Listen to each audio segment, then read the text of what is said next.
this.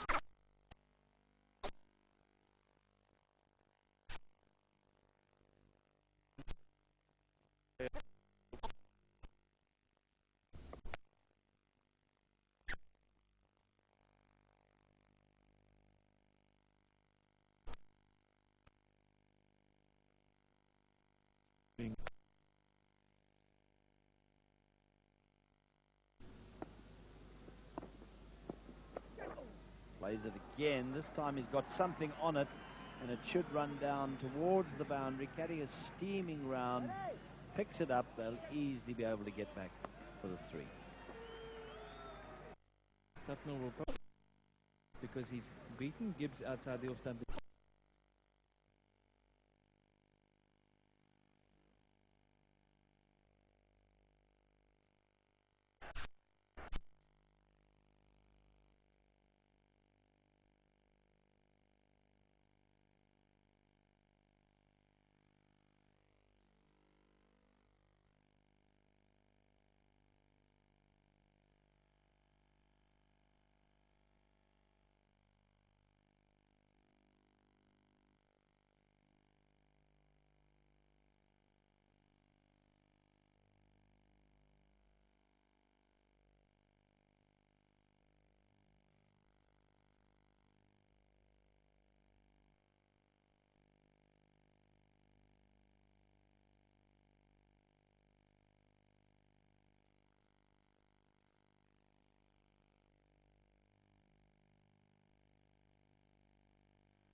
For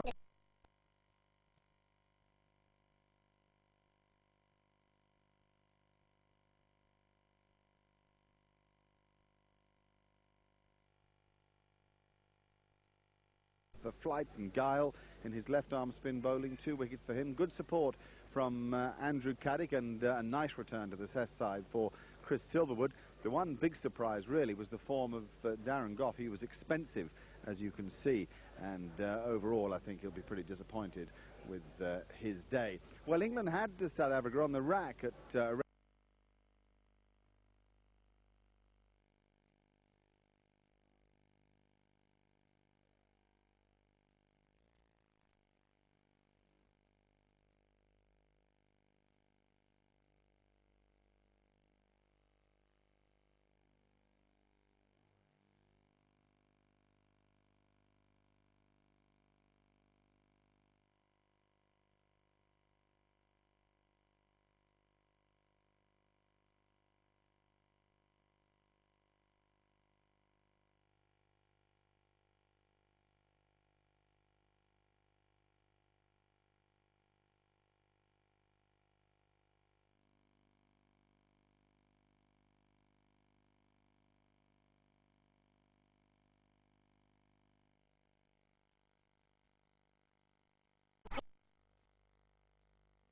Waste time, does he? Underway. 4 more.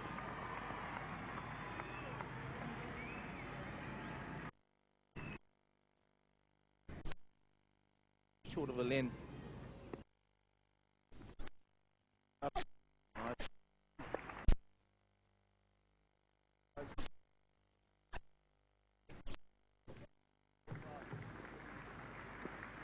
Andrew Caddick, a big man.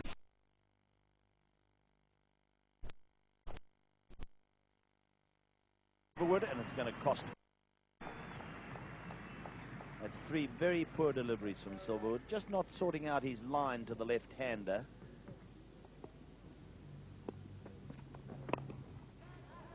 Oh, this is a very poor shot by Pollock, and he's going to be caught very comfortably. Furious, and the South African camp won't be happy either. With a new ball due, he needed and falling. What South Africa needed. Gonna self.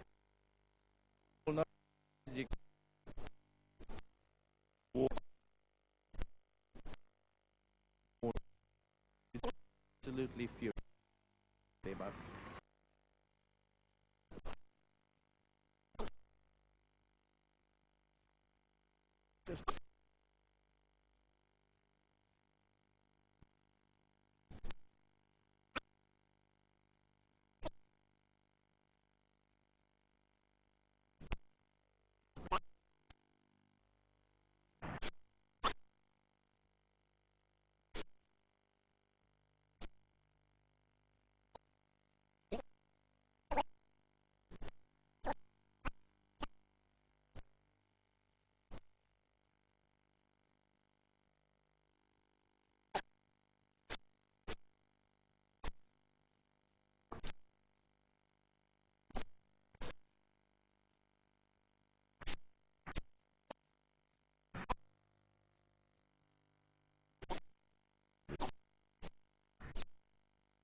To a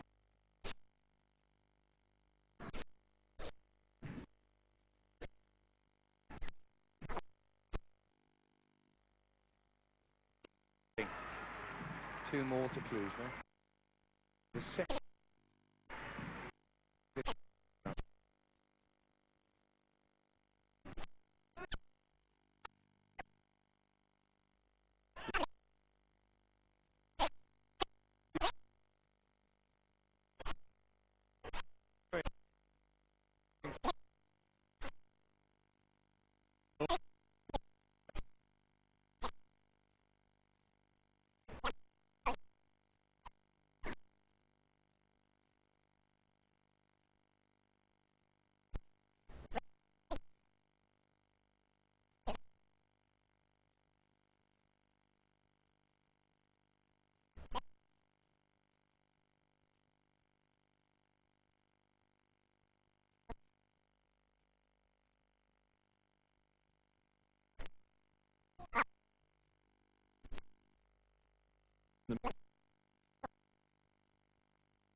Great use of the feet. And he timed that beautifully to backward square leg. Butcher. Oh, good stop.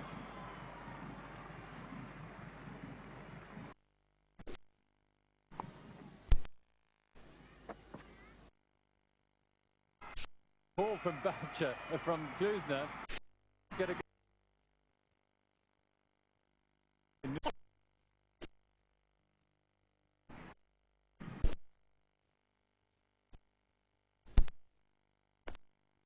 ball that.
gave him time to...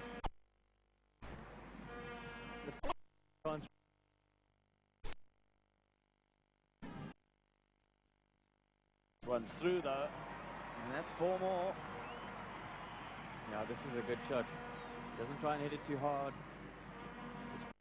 To him. He times that very well. Slow one there. Got through past the wicketkeeper Stewart.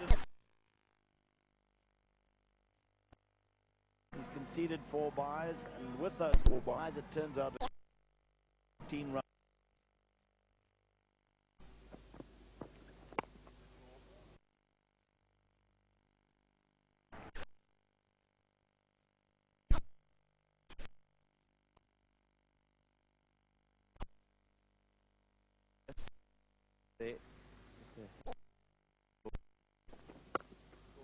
And that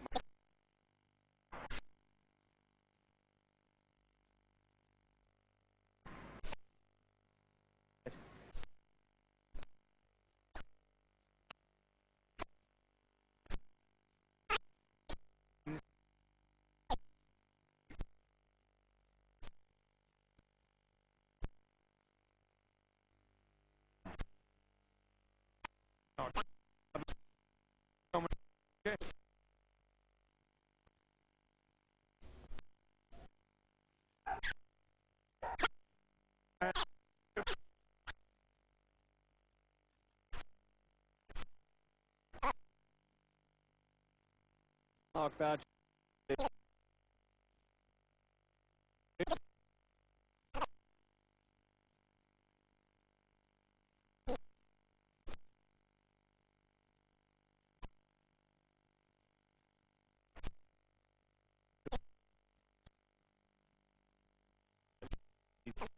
No, he's got.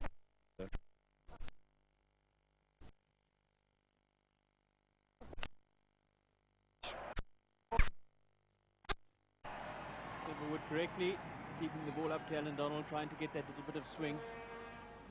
There's no doubt that this crowding of Donald isn't just there for the bat pad catch and the miss hit. It's there to say, we'll crowd you, so why don't you try to get rid of us by smashing out? Well, he does here, and it's going to be 4 runs. But admittedly, it was a nice inviting full toss.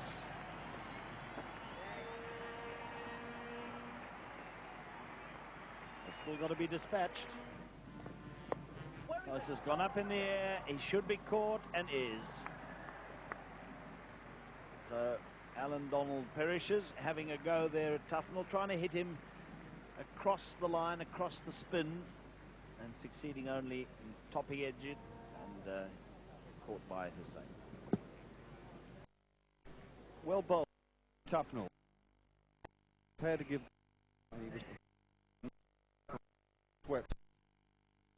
There is some help out there. The ball spun enough to get the top edge from Donald, who's gone. He's gone for 9. It's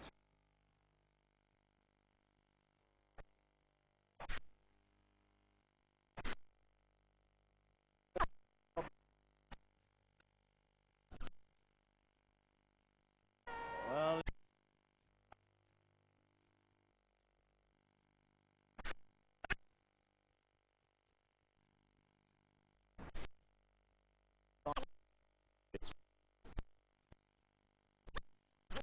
again.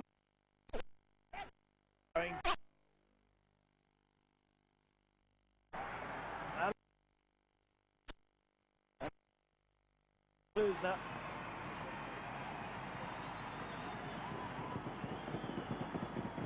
The crowd love it. They're on their feet. It's been a marvellous innings.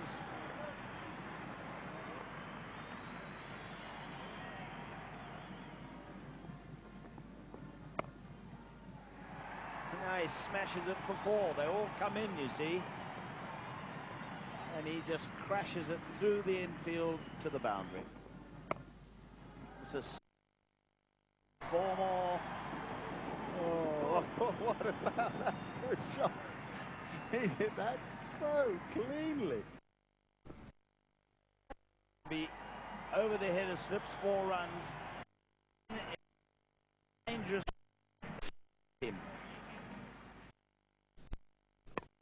Oh.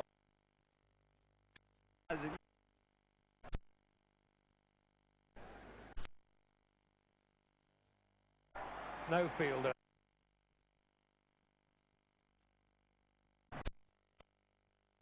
Big shot there. Go. Smashes this.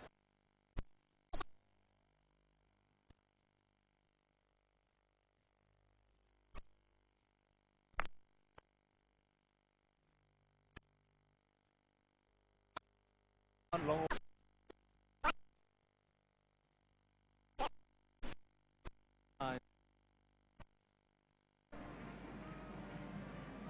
Steve Bucknell signaling the no ball.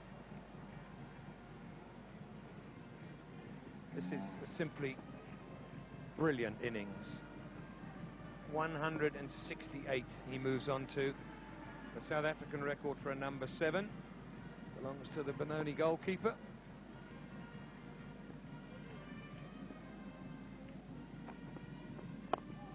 And again, 4 more.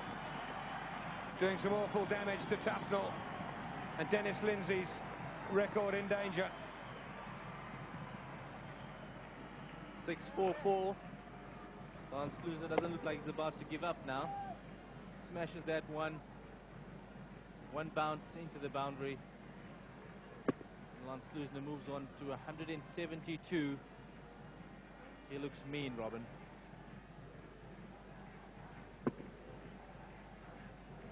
Three more deliveries of this over to be bowled. With Gough to Klusener. Oh, brilliant effort. A simply brilliant, brilliant effort. I think it's Atherton. A wonderful effort here. Atherton outstretched to his left. That went like a rocket. Definite boundary save here. You can't blame him for that.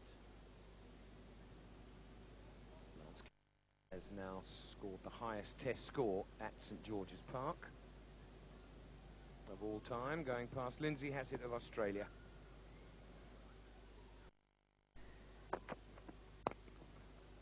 Out. And well caught too. Slower ball from Gough. And Klusener found the man at mid-wicket. What a fantastic innings this has been. I anticipate the entire of popular, even those that division, I want you to get out of your chairs and stand for this. It's very fine innings indeed. Some good hitting, yes, but most importantly, some fine technique. Fine cricketer. 174. Their feet here at St George's Park, as we've just witnessed, a 174, highest test score at St George's Park. Well, it took a tremendous catch to end a memorable innings. Lance Klusener, 174 of glorious runs. He was strong everywhere, and the biggest compliment I can pay him is to say that a lot of well-known South African watchers, people like Mike Proctor and Ali Bakar amongst them, compared him at times to Graham Pollock. And Pollock is reckoned to be the finest player that South Africa has ever produced. 450 all out in the end, valuable contributions all the way down the list. Herschel Gibbs, Darrell Cullinan, John T. Rhodes and Mark Boucher and Klusener put on a record 111 eighth wicket partnership for. So the plaudits there with the South Africans having been put in. Tufnell, he was the best of them. Good support from Caddick. Although he was luckless, frankly, very luckless. Andrew Flintoff showed yes, have to bat very well indeed. We'll take a short break. When we come back, we'll see how they got on.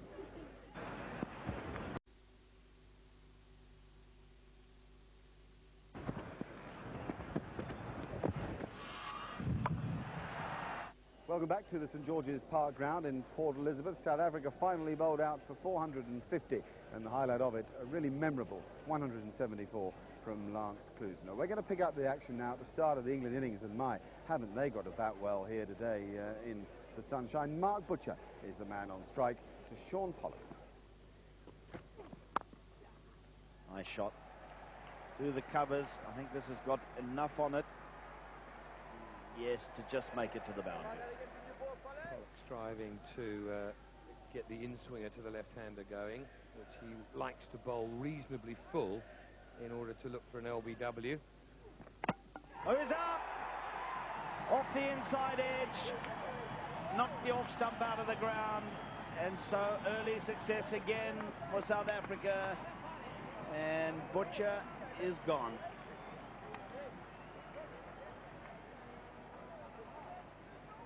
Well, a wicket is a wicket is a wicket. This is all due to an angled bat, I would think. The ball going across, hit it square. The bat's neither horizontal with the ground nor vertical. And the angle of the bat will invariably bring about the ball off the inside edge and back onto the stump. So Butcher out for 4. Bowled Pollock. England 5 for 1.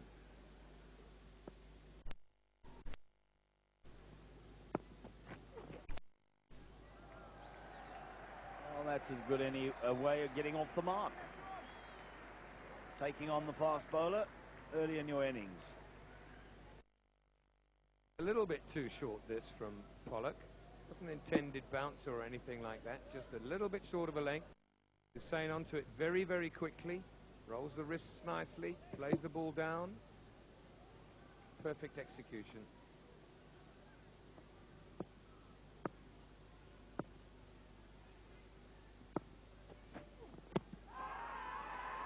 Big peel for LBW. Buckner says no. There's an awful lot of noise when the ball... Yeah,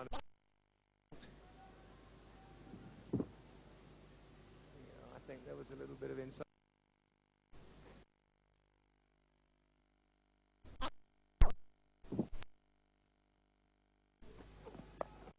He takes Donald down. Might well have gone for 6.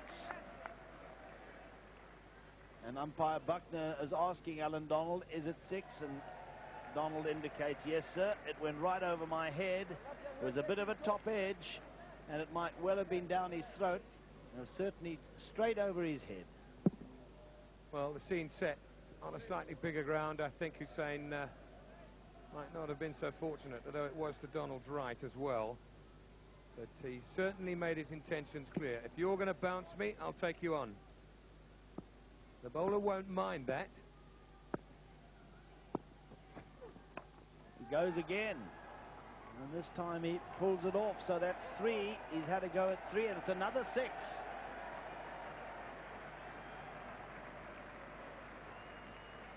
I'll talk about carrying the attack to the South African fast bowlers.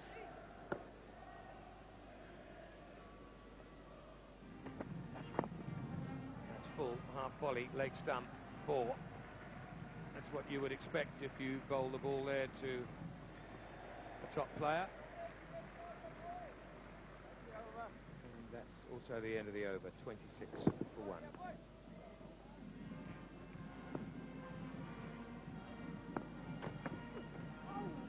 Well, that's a good delivery. It went right over the top of the stumps.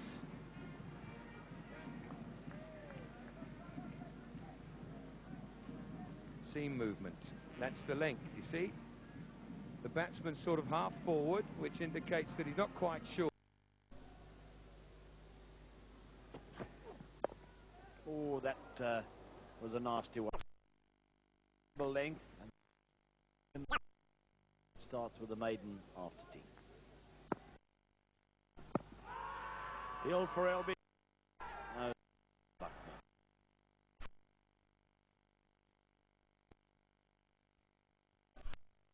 Atherton.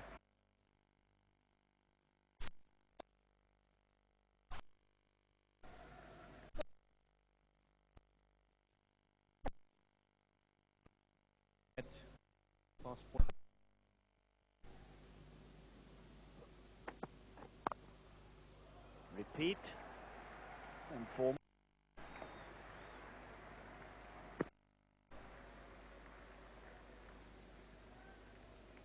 Mark of a good batsman. As soon as he gets onto that back foot. He's done it again.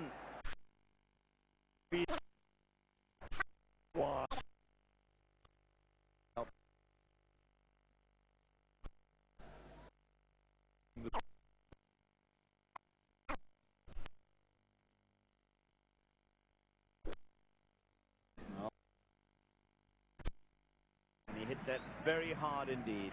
And Donald is annoyed with himself when he starts kicking at the crease. You know that things aren't going well for him. And indeed he should be. Just allowing the batsman too much width.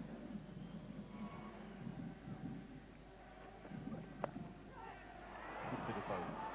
Good bit of bowling. Excess bounce and a super stop from Klusener. Cracking stuff. 67 for 1. Andy Hayward with 2 slips and a gully. Beautifully hit. Rhodes gave it the full dive, which allowed the crowd a moment of exclamation. But the fact is that Atherton nailed it.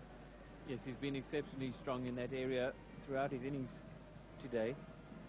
Let's just look how close Jonty Rhodes gets to that. It's a magnificent athletic effort. Oh dear, is that a little too high? It is a little too high, says Steve Buckner. The appeal from South Africa was full of purpose, and it suggested that they thought it was out.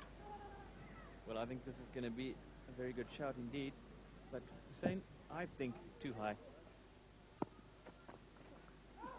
That's fast. Gee, that is really lightning quick. Now, Hussain got a little glove to it. I think he did too. Nothing Boucher could do.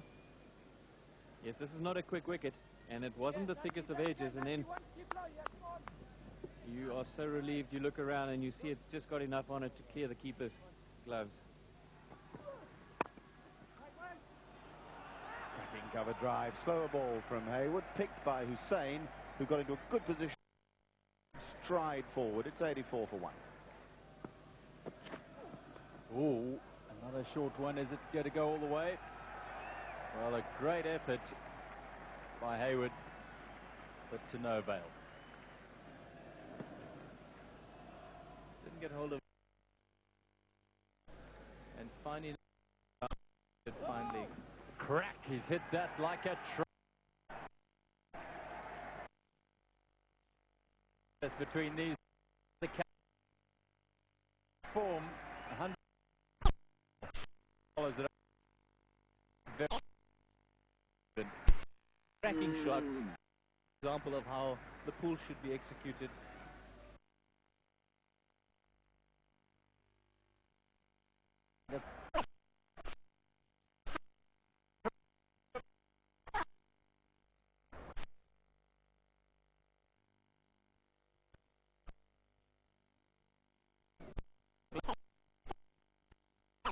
He would have been out, I think. Oh, that's beautifully played. A bit of width, length back, and there was never any doubt about the end result. Brings the 100 up, 103 for 1, and it's come in the 23rd over.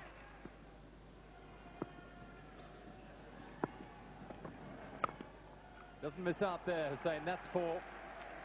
And that's 2 full and a bit of width as well, and well hit. Cracking cover drive here. Pulled away very firmly. Beautifully played, that shot. And that's an excellent 54. Atherton scored runs in most innings he's played in, apart from that first test match. And one of his favourite shots, the pull shot or the hook shot, controls it well because there are 2 men out there, remember. And it's going to be always along the ground. Well, that's why he is in there, and that's champion bowling, and very well played. Ball went straight down.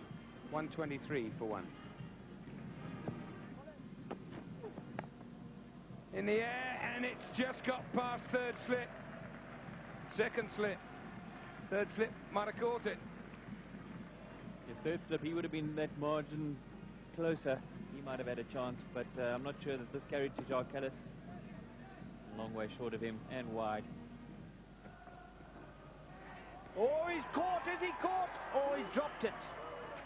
Now, we'll never know whether he would have been given out or not, although umpire Steve Buckner is suggesting it came off the arm. This was a vicious delivery from Mananta Hayward, and in trying to fend it off, a diving Boucher got a glove to it, and then it spilt out. A supreme batting display, really, it was, that saw England through to the close. 139 for 1 when stumps were drawn in lovely light, beautiful summer's evening. Atherton unbeaten with 58, Hussain with 70. Nasser Hussain got off the mark by scoring 4-6-6 in hooks and pulls. Brilliant stuff from him. England very proud of Atherton Hussain this evening, I can tell you. The South African bowlers, 1 wicket to Shaun Pollock. They all tried hard. I didn't think any of them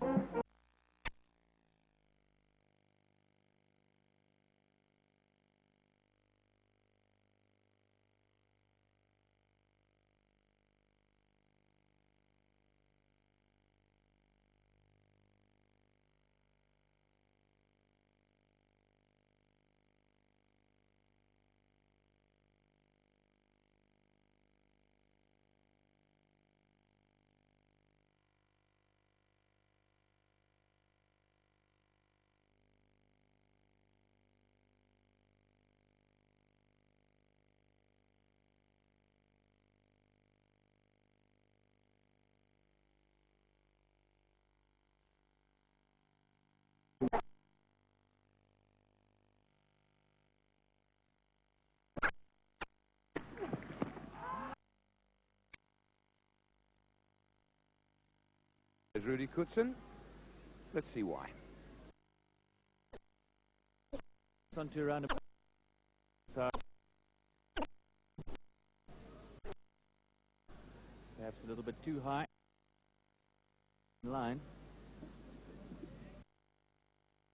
Good decision.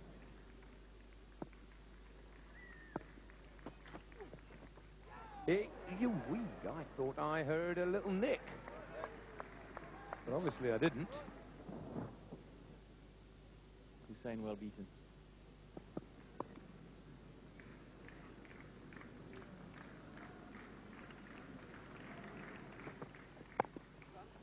Driven that past Gibbs. Gibbs will haul it in though. Rhodes is behind him if he needs him, but he doesn't.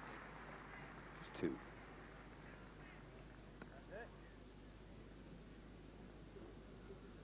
So leg gully in position. 4.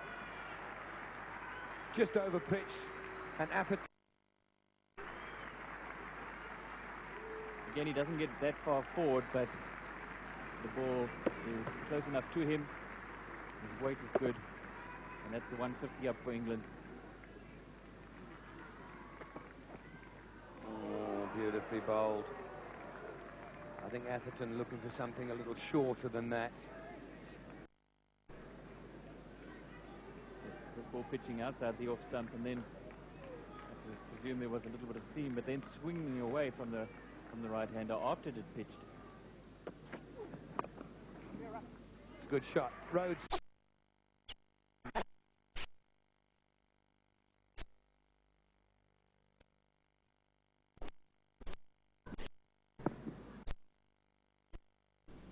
Stabbed away.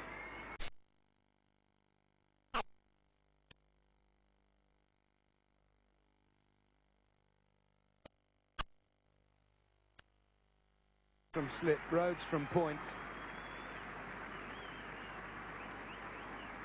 It was warmly appreciated by the crowd. This is the 50 partnership for Hussain and Atherton. Nicely controlled guy down to third man. No question of a chance.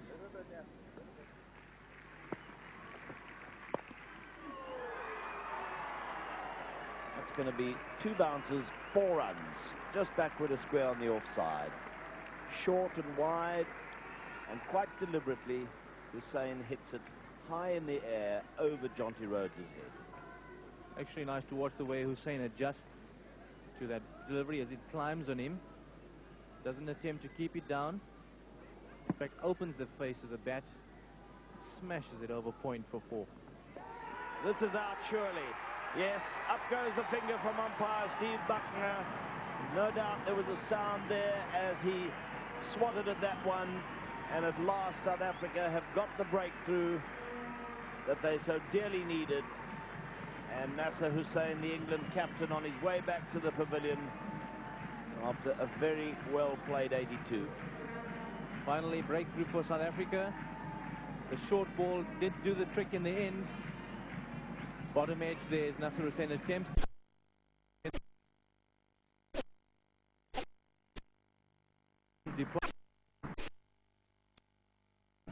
point comes in.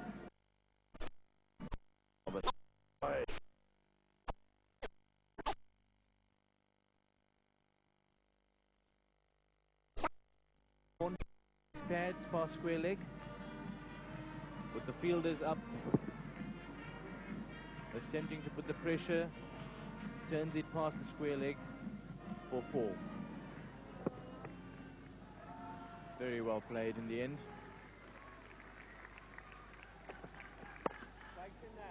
Oh, and it gets past Jonty Rhodes. He'll be angry with himself, and it's going to go to the boundary for 4.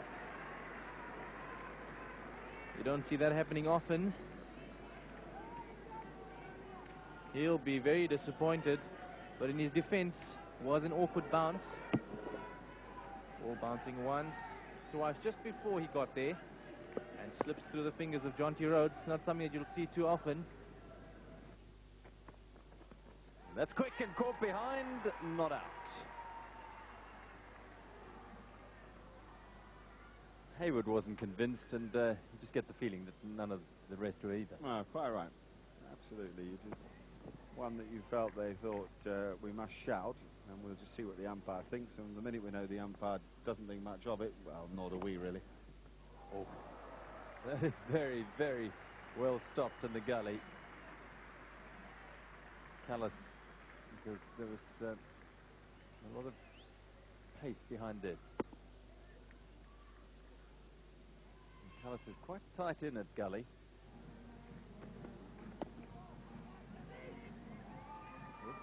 Oopsie. Manti Hayward not shy to get into the physical side of cricket. Bumping off Michael Vaughan, but they get the run. I'm not rushing to say, sorry, Michael, dear. Oh, dear me.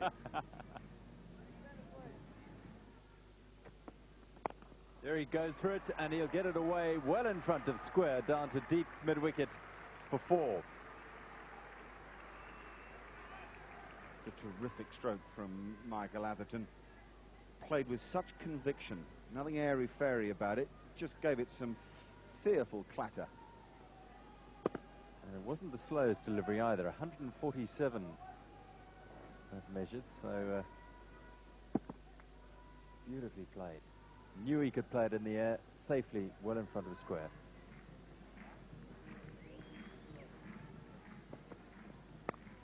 Oh, beautifully played. A slower ball that it just smashed, probably faster than it arrived at Michael Vaughan, and away to the boundary for 4. Ah, it was a good shot. Bit like Atherton with that hook the over before. Such definition in the stroke, and it made a resounding sound as well.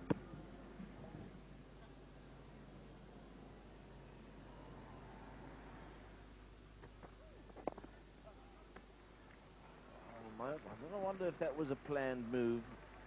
It's unlikely to work against Atherton, but Hansi Cronje appeared to slip that one deliberately down the leg side, and Atherton picked up 2 runs as a result.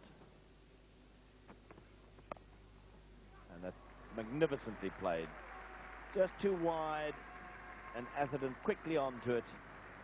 No third man, although that was hit so well that even a third man wouldn't have got round to the backward point position to cut it off. It's a very good shot. He plays it with a fairly straight bat. Wasn't a classic cut, square cut. Just using the pace of the delivery more than anything, and just enough width for him to force it away on the offside. Peel for LBW. No, says umpire Buckner. Let's have a look. Well, it's one of those shouts which look good when you first see it, because it's he's back on his stumps. And that's a good shout. Oh, that dropped just short of Gary Kirsten at forward short leg.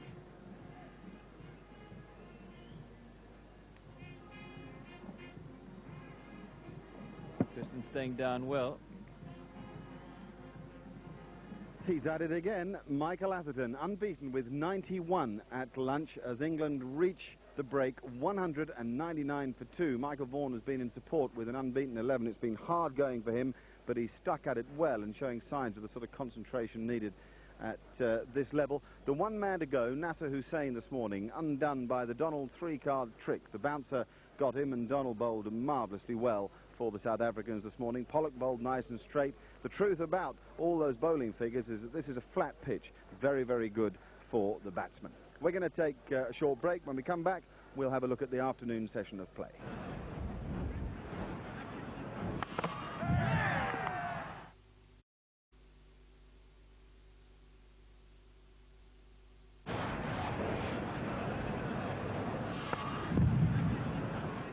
Welcome back to the St George's Park Ground in Port Elizabeth. It is a steamer of an afternoon, probably the hottest day of the series so far. A good day for batting, and England are going very well. What we're looking forward to this afternoon is the possibility of a Michael Atherton 100, and the hope that Michael Vaughan confirms his promise as a Test match cricketer. We'll pick up play now with Lance Klusener, the bowler, and it's Atherton himself on strike. Tempted Yorker, but driven down the ground, not by the Yorkshireman, but by the Lancastrian. And brilliant fielding. Talk about commitment from the South African captain. That was outstanding. Slide field again, just inches before the ropes, and watches that he's not in contact with the rope at the time that he makes contact with the ball. Cut away by Vaughan. Cleverly played. That'll run down for 4. First bit of width that Hansie Cronje has afforded him.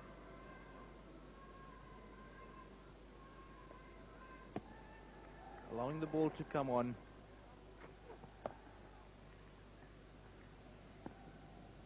Wants to here, and he's gone for it. He'll have to hurry. And there it is. Well played, Michael Atherton. Another 100 against South Africa. And a very good one it has been, and a very important one. Excellent. Absolutely excellent. Great inning here. Michael Atherton goes to his 13th 100 in Test match cricket. And indeed a very good one it was. Quick delivery.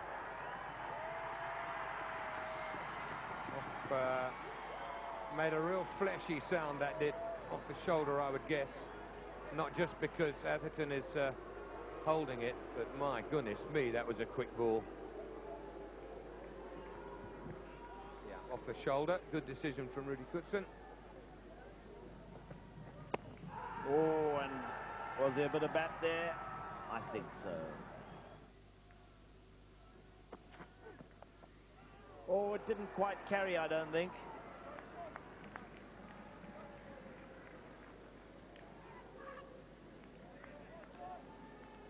Very tricky period for Michael Atherton here, this time just after you've got 100.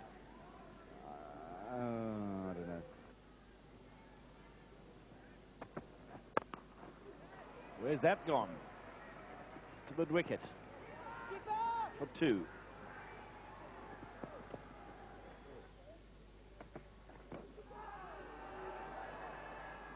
Good delivery from Donald, but the appeal won't stand too much of a chance. I think it was always going down on the leg side. Again, he goes on the pull. This time he pulls it off a little better. And it's worth, I think, 4. The ball didn't actually cross the boundary rope, but I think the third umpire will rule that that's 4 runs. This is Hayward from the duck pond end. Oh, and he's bowled in.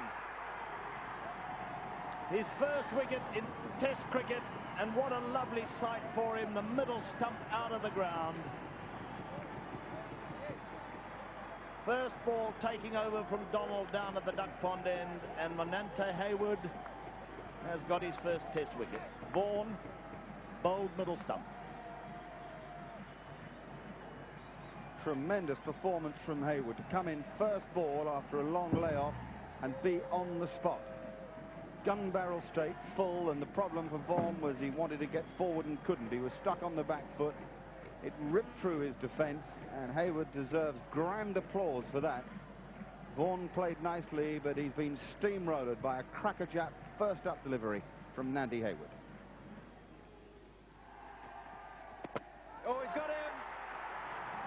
It's a double breakthrough, and Hayward has got 2 wickets, and this is the prize scalp of Atherton. And the wicket has certainly focused the minds of South Africa, and Atherton focuses on the dressing room. Yes, Atherton is disappointed, but I noticed in the previous over that when he went back, he was going back towards leg stump rather than his normal habit of getting across. Great innings from Atherton, very valuable for England.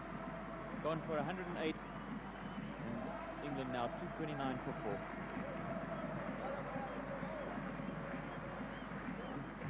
Oh! Well, that hurt. He won't show you. It's so difficult for a new batsman coming to the wicket now. He's seen Vaughan get out with one which crept underneath the bat. He then saw Atherton get out with one which bounced a little more. Oh, Rhodes. And the recovery and the throw. It's suddenly all happening now for South Africa. And that sort of thing is indicative of the change of direction and the upsurge here of South Africa's fortunes. Brilliant. Oh, caught! But it's hit, I think, the arm guard. Stewart will stand there. That went through extremely quickly, 146. He's got a chest protector underneath that, Alex Stewart. He might just need it. He wants to get off the mark. This is trouble. Hits his out. Well, brilliant pick up by Gibbs. Adams scrambling to get off the mark. And umpire Coetson's going to have a look. I think he thinks it's probably safe, but we're going to have a look. Yes, Adams' demeanour suggests he made it. Fortunately for him, he's quick. But a brilliant piece of fielding from Gibbs. One-handed pickup. He's just home. Oh. Well, now what does he do? Continues to duck? I don't know. He doesn't want to take the punishment for too long. He's gone for it, and he's found the gap beautifully. That went like a tracer between mid-wicket and square leg along the ground for 4 runs. Taken the chance, but certainly he's hit this beautifully.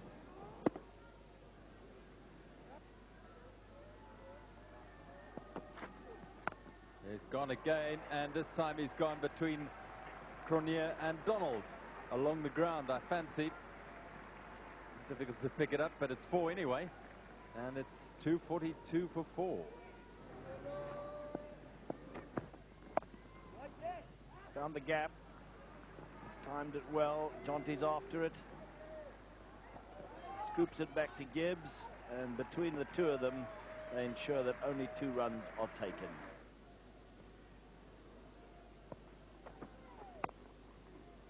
Oh, what a marvellous half stop. But it saved certain 4 runs. Brilliant, Jonty. Yes, he's got it away for 4. Just backward to square. It's a good shot from Adams. He gets into position very quickly. Bowl him out with the Yorker. And Stewart's gone. What a breakthrough that is for South Africa. And that gives England a real problem. Well, they always say if you're going to bowl a Yorker, you aim at the base of the off stump. And that's exactly what Alan Donald's done. Alex Stewart looks a little bit bemused at it all. And is there a little bit of swing at the last minute? No, it's just gone right under the bat. Perfect Yorker. You won't get better than that. Alex Stewart gone for 15, bowled by Donald. 264 for 5.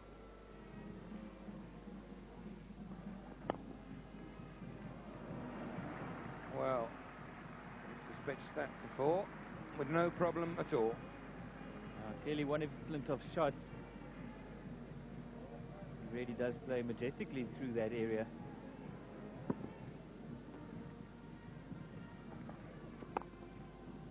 That's a great shot. Superbly struck. If Lance Klusener isn't happy, Nice positive shot from Adams. Short and wide, but he does well. Gets a lot of power into the stroke.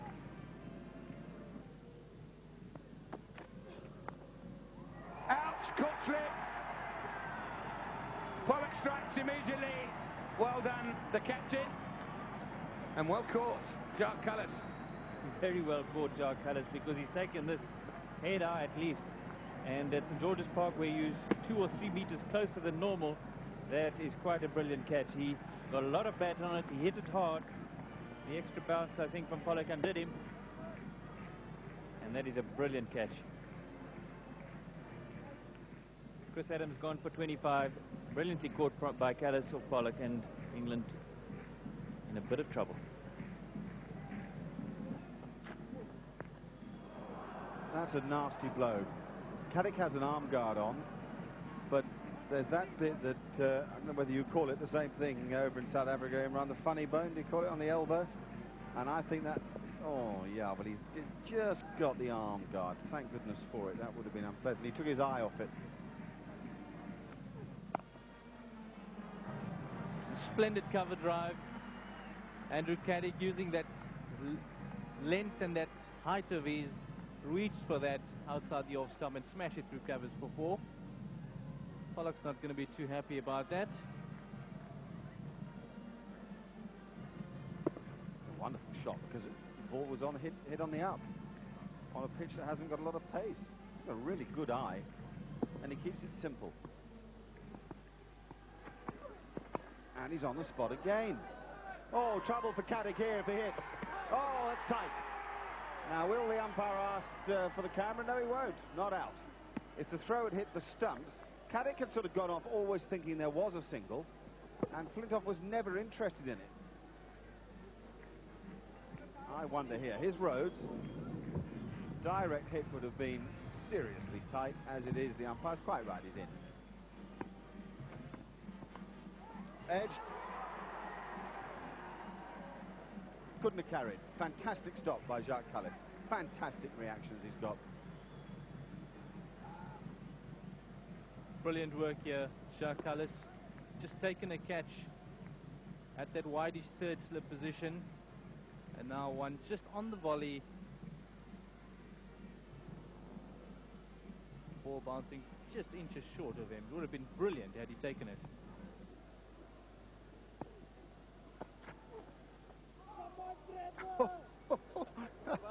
What a great leave. 289 for 6. Very characteristic of this pitch has been this awkward, uneven bounce. Probably why Andrew Caddick was smiling earlier. But he can play wonderful cricket strokes, and we've seen a whole heap of them in this match. None really much better than that. Very positive stroke, Andrew Flintoff. And when he does hit it, it stays hit, unlike, or a lot like Lance Klusener. 4 more. Frustration for Hayward, 297 for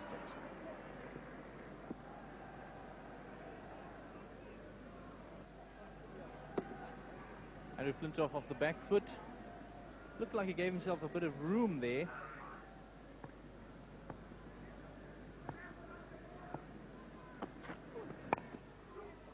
Well, you're giving that something. Just gave it a sort of carve away of a gully. Didn't bother too much about footwork. Just smashed it. That brings up the 300 for England. 301 for 6 now. What? Over the point. A couple of bounces into the fence.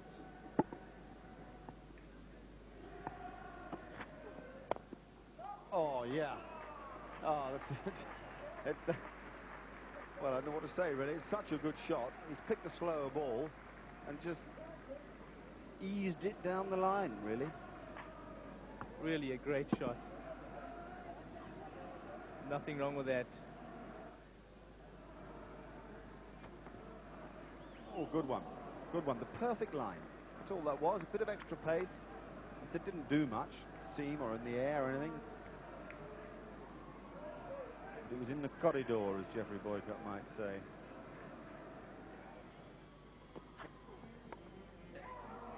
that has gone down to third man for 4 for the lower third of the bat and a thick edge.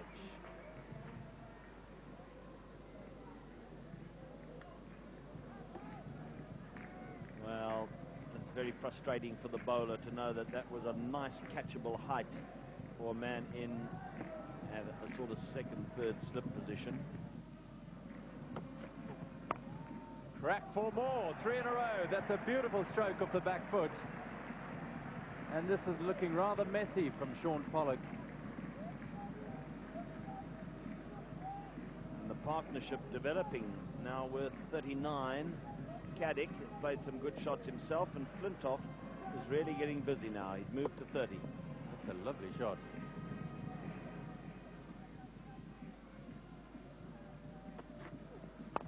Oh, that's in the air, and it's going to go over the head of Alan Donald down towards long off, and a 4th boundary in this over.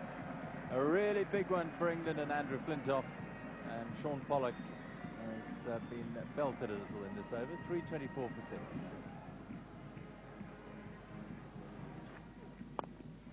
Oh, and that's gone over mid-on. A couple of bounces to the long-on boundary. He's got the power to clear the inner ring, even from the slower deliveries. And he might just miss cue, and still they carry. And he goes to 38. Well, this is one-day cricket now from Flintoff. That's the 50 partnership now between these two. He's gone for the hook. It's down to deep backward square leg. And it's got between the two fielders for 4 more. Well, this is an astonishing assault from Andrew Flintoff, his first really significant test innings. Bowled him! Delight for Pollock. And Flintoff, belligerent assault, ends the way of Shaun Pollock, who's taken most of the hammering. With a lovely delivery, off stump is knocked back, and Flintoff is out for 42. I think the adrenaline was pumping too much for his own good, Flintoff, because that was not a good shot. It was a good ball on a good length, and he tried to force the pace there again and paid the penalty. He was just getting a little carried away with himself, and he's been bowled by Pollock for 42, and England now 336 for 7.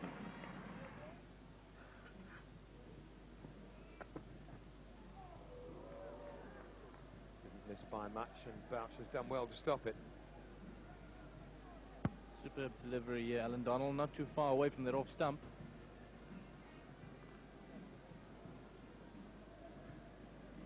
...130 kilometers per hour.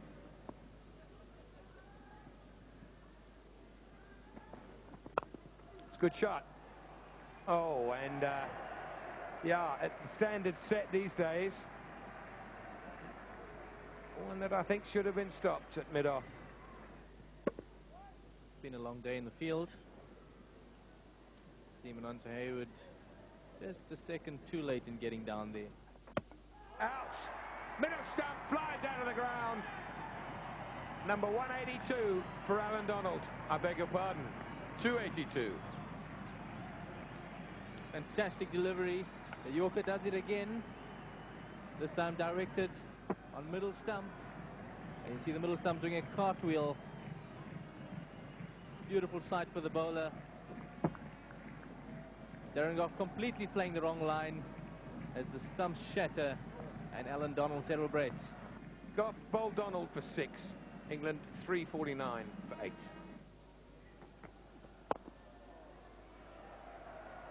And that is very, very well struck down the ground for 4. The minute he came to the wicket, Silverwood, he looked positive. He got back and across into line. And this is a positive stroke. Well, it's Jeffrey Boycott, Barry Richards and Silverwood who get the elbows up. Yeah, he certainly poses a picture of elegance. Oh, it flies past second slip down to third man. They'll get a single. And the third slip might have gobbled that one. 358 for 8.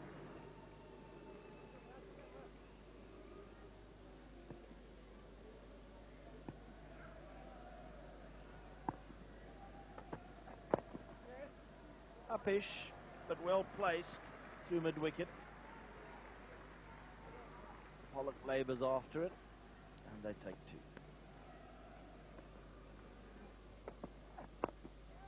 Oh, that again was in the air, but to the left of Gary Kirsten, who's under the helmet.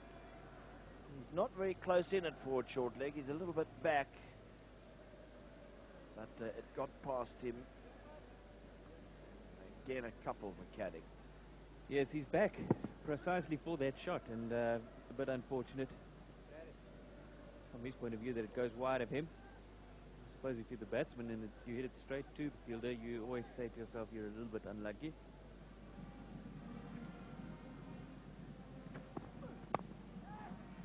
Uppish, oh, dropped. Or has he caught it? Oh, well done, sir. That was a brilliant effort. Yes, his sunglasses flew off at the moment that he hit the ground, and initially it looked like he had dropped it, but that is a marvellous effort. So late in the day, he's bowled so many overs, and he makes good ground to his left and takes a brilliant catch. Silverwood going for a shot. He's furious with himself. He knows it's the last over. He's let his team down a little bit. Well, really, that was a magnificent catch by Lance Klusener this late in the day. It's been hot and it's been hard out there. And to be able to throw yourself right at the end of the day, when, with every justification, you could have been thinking of the lovely cool drink that you're going to have and the shower that you so desperately need. To hold your concentration. You see that glasses flying off there. I thought that was the ball that had come out for a moment. Well, there's, I suppose, a little bit of doubt as to whether that carried or not, but quite clearly you can see there he takes it a couple of inches above the ground. Well, certainly it was disappointing to lose Chris Silverwood just before the close, but on reflection, 364 for 9 is a decent effort by England. They've had some tribulations so far in this series, and they had a pretty good day. Atherton played marvellously for that 100. I felt sorry for Nasser Hussain. I thought he played well enough to deserve the 100 as well. And congratulations to Andrew Flintoff. He played with great flair. Andrew Caddick played stoically too for that unbeaten 33. The South African bowlers, they've all done their bit. Donald, Pollock and Hayward, and Hayward came in. Port Elizabeth on the southern coast of South Africa, the town in which England had to perform with the bat if they were to save public face. An old hand led them, a man who had contemplated retirement 6 months ago due to a chronic back injury, and he led them with a memorable 100. How the South African bowlers must be sick of the sight of Michael Atherton. A splendid performance from the former captain. No doubt when he gets runs, England look a far better side. 364 for 9 overnight. Andrew Caddick and Phil Tufnell at the crease. 86, the difference between the sides. Just 1 wicket to fall. How long would it take?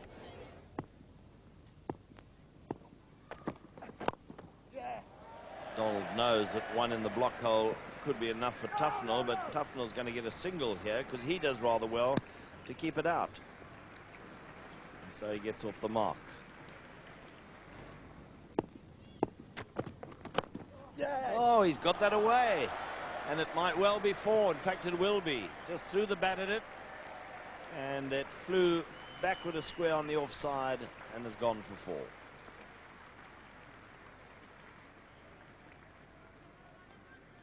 4. This is frustrating for the bowler. Did play it off the face of the bat in the end. Was about to say that it was a bit of an edge, but that did hit the middle of the bat.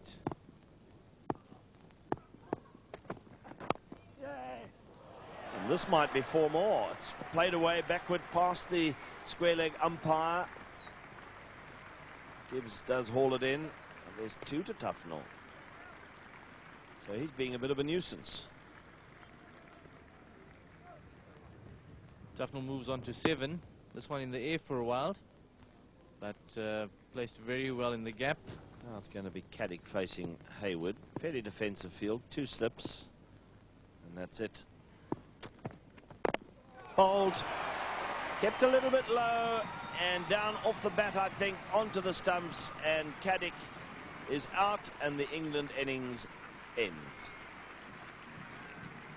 Superb delivery. Nanti Haywood, well deserved. Congratulations from Hansi Cronje as he gets his 4th wicket in his first test match. Bottom edge onto the stumps. And England now dismissed 373 all out. Andrew Caddick then 35.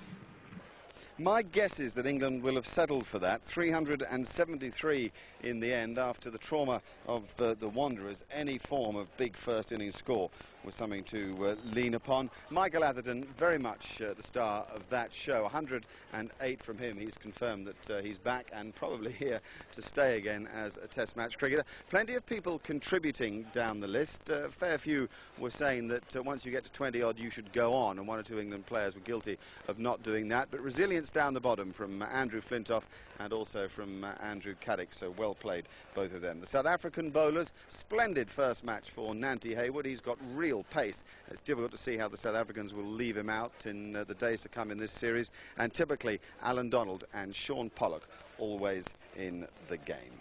Okay, the difference between the sides then, 77.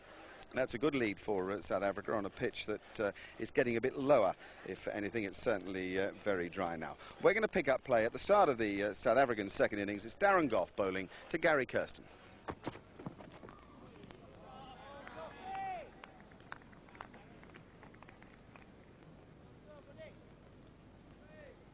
Good ball here.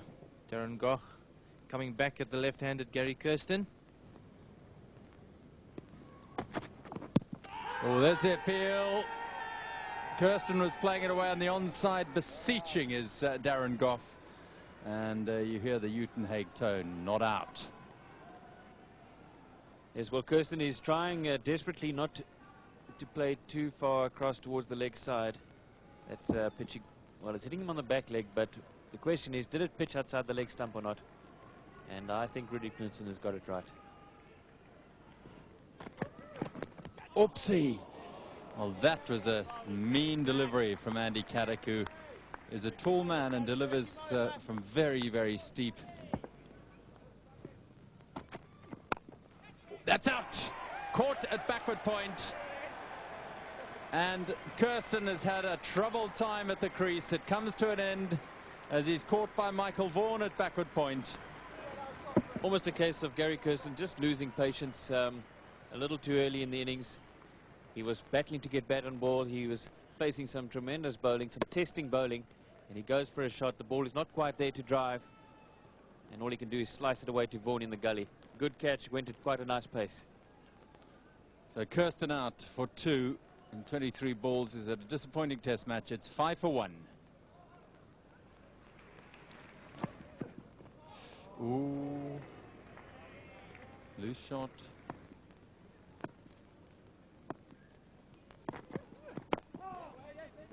And squeezes that away for a couple.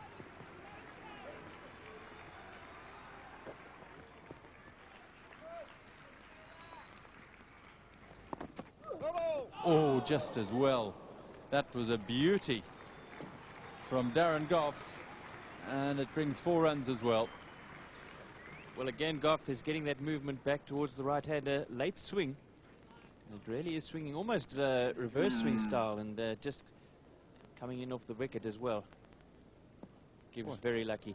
What a superb delivery there. Clear no ball. Look at that ducking in. So lucky.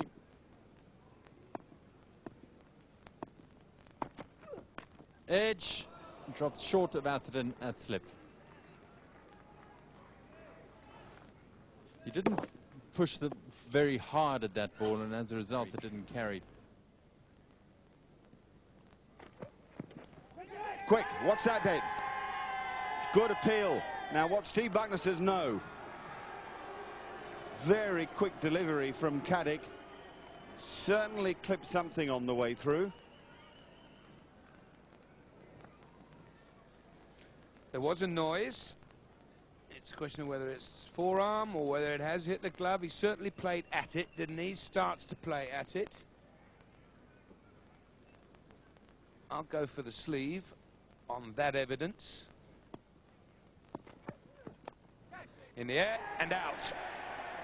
Good bowling. Herschel Gibbs, the man to go. Flintoff, the catcher. Really good stuff, this from England. South Africa on the back foot. Beautiful line from Caddick. A little bit of extra bounce, not much, but it's all about the line. The ball probably straightened a fraction. Nothing wrong with the way Gibbs was in position to play it. But this is a direct reflection on one team feeling very good about themselves and the other just battling to get into a dominant position in the game. Gibbs has gone for 10. It's 17 for 2.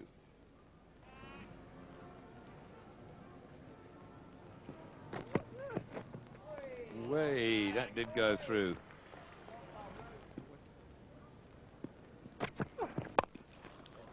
Cullinan's got that away back with a square. And off the mark with a boundary.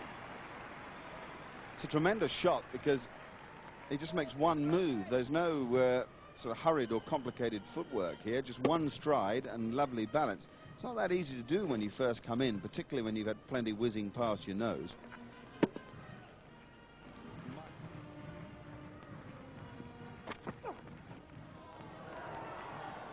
Well bowled. Quite slow bounce this, as opposed to it racing through. The ball's arrived at Alex Stewart head high, but on its way down. Not a good shot from Cullinan.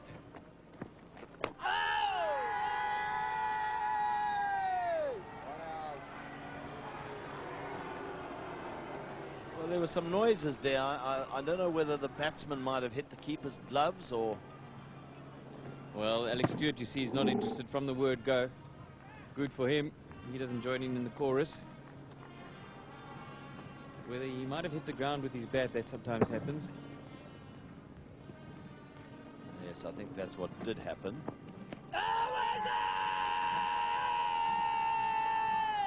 Well, Phil Tufnell is almost as rowdy as Robin Jackman was in his heyday. Demanding that LBW there, the reason being that Cullinan never offered a shot. Yes, and difficult for the umpire to determine. It looked as if it was straightening. I don't think it was the arm ball. It was drifting in nicely. But Alex Stewart was certainly interested in this one.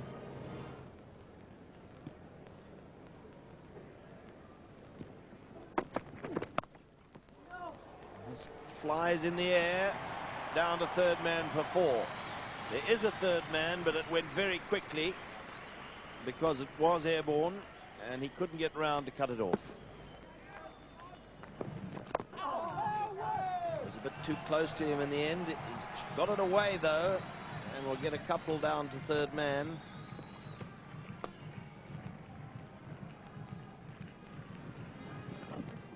It's quite a full delivery from Tufnell. But Cullinan is so confident at the moment, prepared to judge or trust his skill. And it didn't turn as much as I think he hoped it would.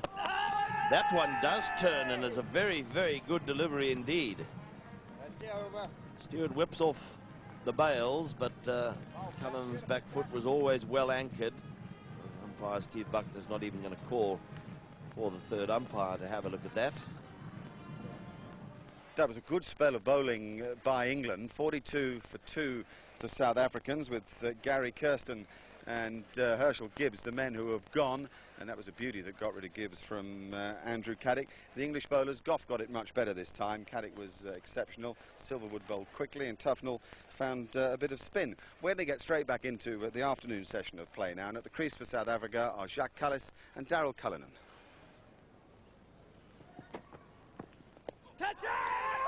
Brilliantly caught. Brilliantly caught. That's if it carried. Certainly wonderful reactions. And it's been turned down. I saw Rudy Koetsen look at umpire Bucknor. And let's us have another look. Outside edge. It's gone out of picture. So that isn't going to help us.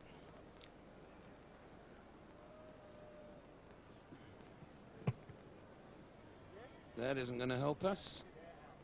But the one that I think adds the doubt is when you see the ball right in the end of the fingertips of the catcher. And I would think it's fair to assume that although he felt he caught it, and I'm not saying anything less than that, I'm not in... It's Chris Adams, actually. It's not Andrew Flintoff. It's Chris Adams who feels that he caught it. It just could be that part of the ball might have touched the ground, purely because it hasn't gone into his hand. It's stuck in the end of his fingers there. Well bowled. That's flown one bounce, two bounces down to third man. Caddick's fired up. Cullis is under fire. Bit of urgency now amongst the English players. This is good bowling, good direction, good pace, and good bounce.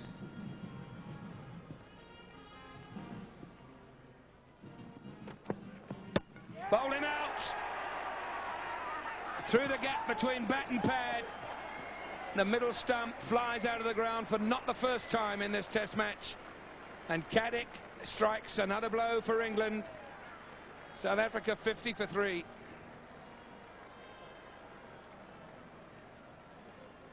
Cullen in here, flummoxed by the one that's slightly pitched up, doesn't get the foot to the ball, gap between bat and pad, and the middle stump is removed.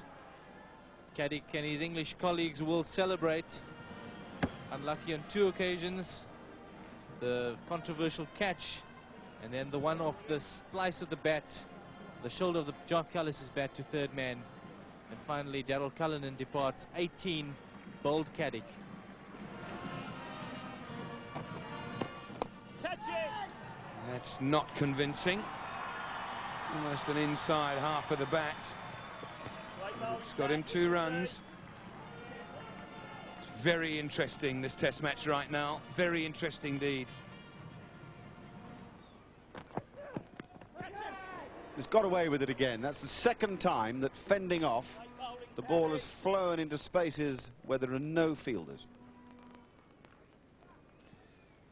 Yes, and if you were Jacques Kallis, he's actually in a bit of a predicament now, because I think the England bowlers have worked him out very, very well. They've given him nothing to drive, no width. They've just concentrated short of a length outside that off stump. Oh, pitches it right up, and it gets through everything, and now Stewart wants to throw at the stumps, and there's just mayhem. I think the appeal at first might have been for LBW, but there was inside edge on it. He's got this ball to swing back at just a fraction, or certainly off the wicket.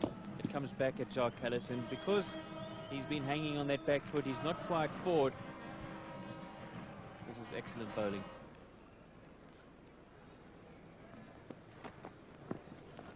Well, he's just tickled that away. Hussain will chase.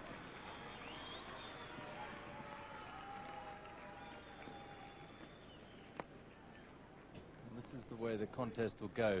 Tufnell bowling with that offside field, looking for a bat pad, and Cronje and Kallis looking to exploit a little bit of space. That's beautifully played. Nice touch. Well, just wide of the short leg, and a chase for him as Cronje will get 2.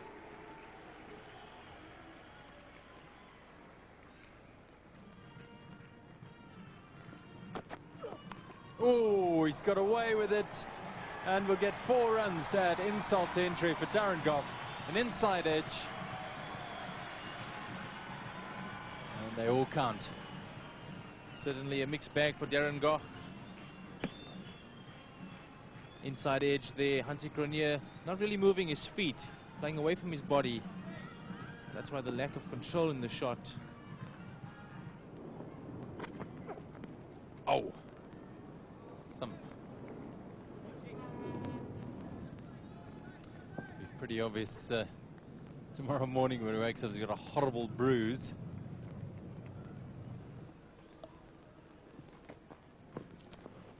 Oh, that's delicately lapped by Kallis.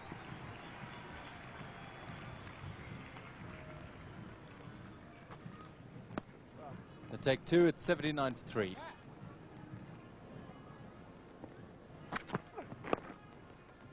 Oh, he's got that through.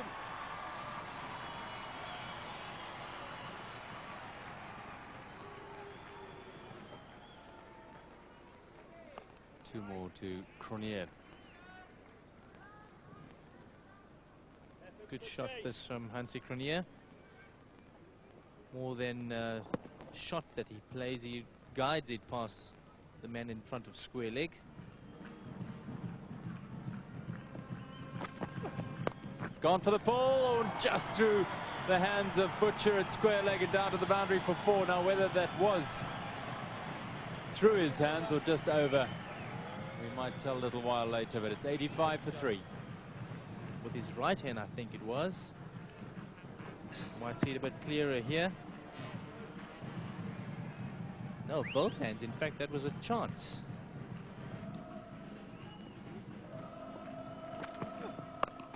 And Hansi Cronje pulls handsomely for 4.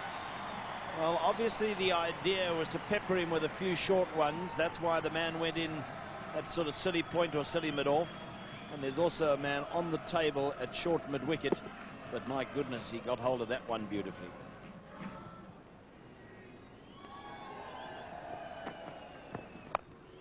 This is a good blow struck here by Jacques Kallis, and he'll bring him 4 runs.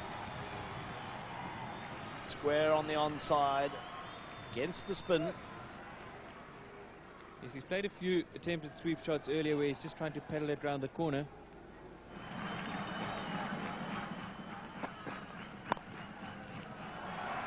He's out. Caught at backward point from a fairly innocuous looking delivery. He just didn't get over the top of it. The width was there to play the shot, but he hit it straight into the hands of backward point. A little bit of a strangle for Flintoff. He won't mind. Good catch again from Vaughan. He seems to have good hands. Hansi Cronje just can't believe it. A wide, short, long hop. And he doesn't get on top of it, and he just cuts it straight to the man at backward point. He's gone for 27, but South Africa still in a bit of bother at 98 for 4.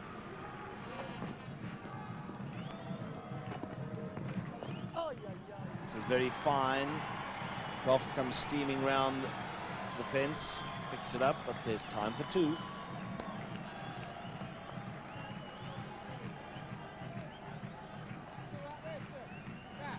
Yes, and I think this is a good move from Hussain. He's taken the silly point out, or the man on the offside out, and moved him just into a leg slip position. That's better. That's through the covers, and that will be 4. Well, that certainly is the most improved aspect of Jonty Rhodes' play. He's cover driving. Initially in his test career, he was always an awkward cover driver, but he's worked so hard on this shot, and that's textbook stuff. Another splendid session of play here at St George's Park. 110 for 4 at tea, the South African, which represents a lead of 187 in total. Cronje would have liked to be declaring this evening, but I don't think he'll have enough runs. He'll want over 300 as security, and he can't really get there tonight unless something extraordinary happens. The South Africans, they've been tied down by good English bowling. Nobody really has got going, and it's the story of Andrew Caddick as the star man for England, with extremely good support from Phil Tufnell, from Darren Gough, and a wicket there as well for Andrew Flintoff. The story of the afternoon, though, was the moment when Jacques Kallis edged low off Tufnell to the gully where Chris Adams claimed the catch. There didn't seem to be any doubt at the time. Adams said he caught the catch, but the umpires decided to refer it to the third umpire in the camera, when Jacques Kallis said, no, I'm not going. I'm not convinced that he caught it. Well, South African television did not have the angle that was needed to prove it one way or the other. Therefore, it was the only thing that the third umpire could do was to say, too much doubt, not out. The problem here really is one of morals. What we managed to do later was locate another broadcaster's angle, and you can see as we show it to you that it's not completely conclusive either. I do believe Chris Adams took the catch, and I believe he took it a couple of inches off the ground, and there isn't any doubt. But television cannot be 100% certain. Therefore, it's up to the players at times to take the law into their own hands. In the old days, when the game was a little bit more morally browned, there's no doubt that Kallis would have taken the word of Adams. These days, that doesn't seem to apply anymore, and in a way, the game is worse off for it. That then really the story of the afternoon. A splendid day's play so far. We'll take a short break. When we come back, we'll bring you the final session.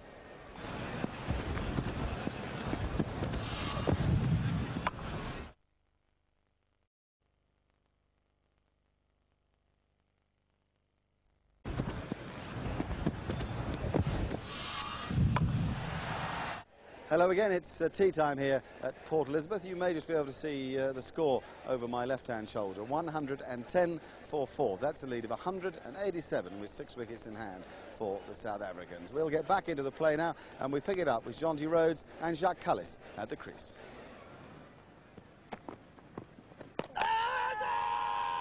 Asking umpire Bucknor for a stumping. And umpire Bucknor asking umpire number 3. Very smart bit of bowling and keeping. Smart bit of appealing too. Jonty Rhodes drags, but just not quite enough, I don't think.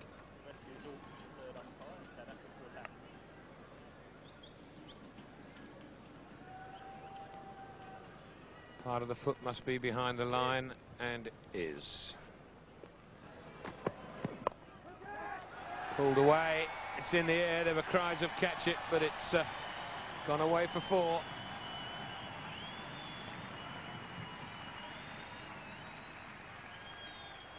Silverwood, he certainly hurtled around that boundary, but not really with a chance of catching it.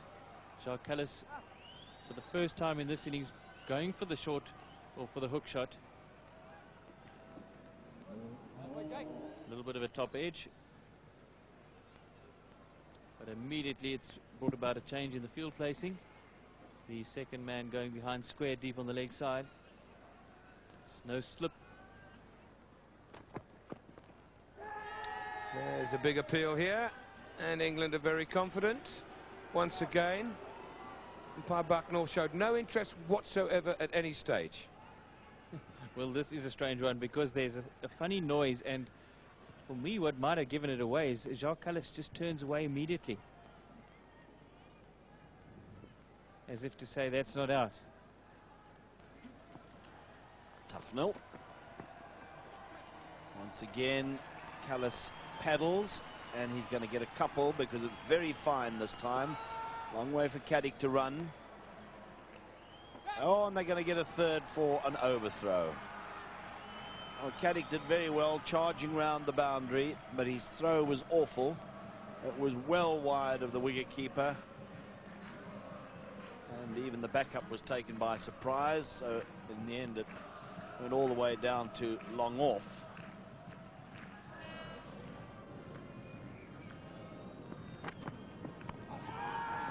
Appeal for LBW here as Jonty Rhodes went to try and pull one, which kept a little bit lower than he expected. Did keep low, Chris Silverwood. Attempted pull shot. Hit him on the inner thigh. It might have been a bit high. This will give us a better view. Yes, that's what saved him. Bounced up high enough to be probably going over the top of the stumps, but not nearly as high as he expected from the length it was delivered at. This will be 4 runs. Now, was it off the pad or the bat? It was pad. Just flicked the pad and beat the wicketkeeper, and down to the boundary for 4 leg byes. Again, Jonty Rhodes gets quickly inside the line of the delivery. Beaten slightly by the pace there. So Alex Stewart struggles to take it on the volley. 4 leg byes.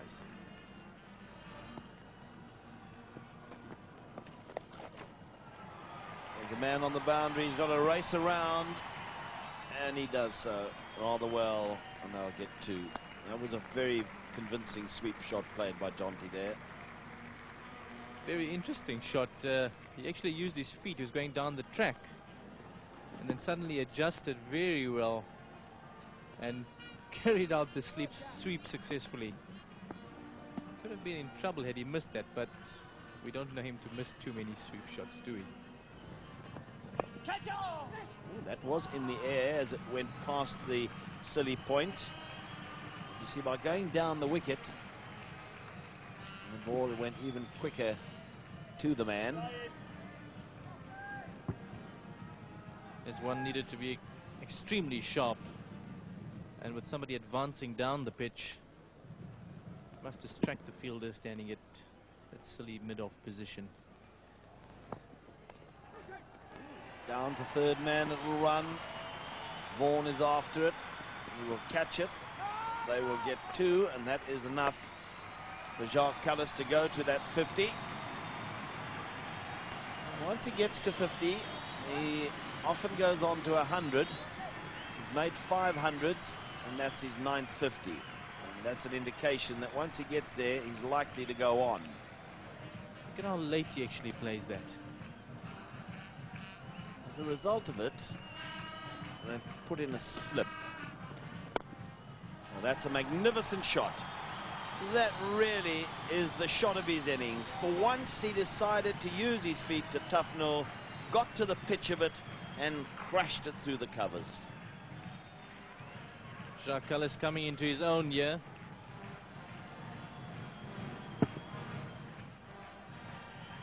Gets down the pitch to that. Full follow-through of the bat. Excellent execution. And look at that follow-through.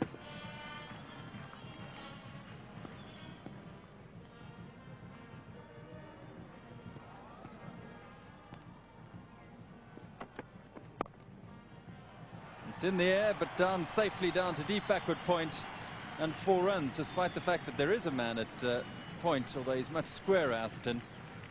And that's nicely struck by Rhodes. Well, it's the most fabulous stroke. I mean, he's got on top of the ball. That's the important thing, so that his hands are above the bounce of the ball. And he's given it the crispest strike you can ever imagine. That's a lovely stroke. He's one of the most improved players, I think, in the world game the last couple of years.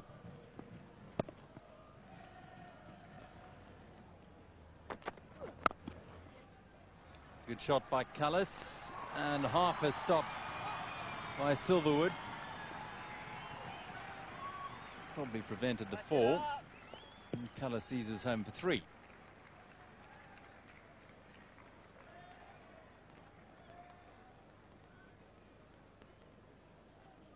Well, the trouble for Silverwood is that the standard of fielding by fast bowlers these days, Alan Donald and Sean Pollock and Caddick and people, is so good that when poor old Silvers doesn't make the best job of that, if we're going to be brutal, he looks a bit of a goon. But going back 25 years, that would have been a very good half stop.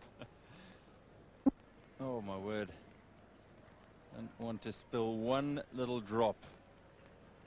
And if he does, there's a scavenger ready for the moment. And that's got Trevor Quirk licking his lips at the back of the box. That's well bowled. Hello, where's that come from? Nice legit old-fashioned outswinger. Just doing enough. Didn't do a lot, but it just did enough. So we've had them in, we've had them out, we've had off breaks. And the more off bowls, the better he'll get, I suspect.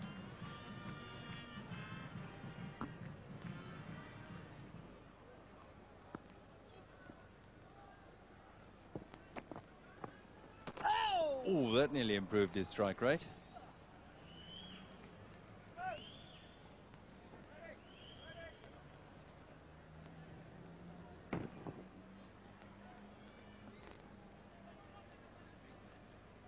Unusually, you'll see here a batsman with a full set of studs.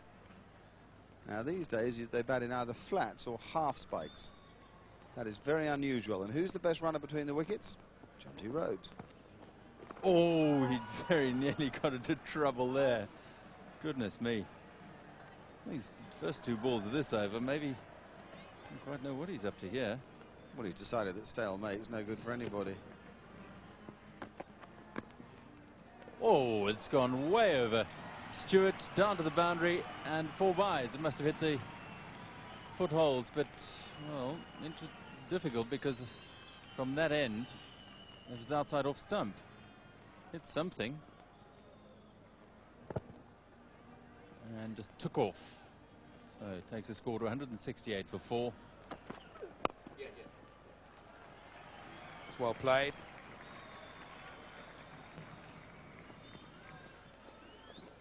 Two more to Kallis.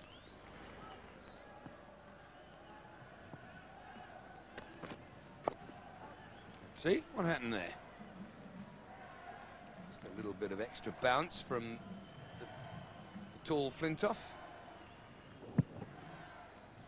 Well, it was a long time before the batsman became at all dominant, and Kallis and Rhodes managed it by those closing moments of the day. 189 for 4 when it all finished. Jacques Kallis unbeaten on 74 and Rhodes on 35. They put on 91 together. A reminder that it was 42 for 2 when that incident came with Kallis. What a different story it may have been had that catch claimed by Chris Adams been allowed. The England bowlers, Andrew Caddick, the best of them. He was superb, picked up 2 wickets, could easily have picked up 4 or 5.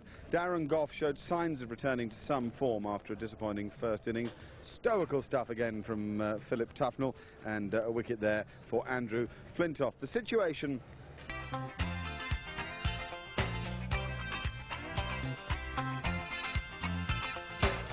Sun, sea and surf in Port Elizabeth this morning as the holidaymakers take to the beaches. For England, though, it's a case of business as usual. There's a test match to be saved, and if they fail to do it, will this tour be on the rocks?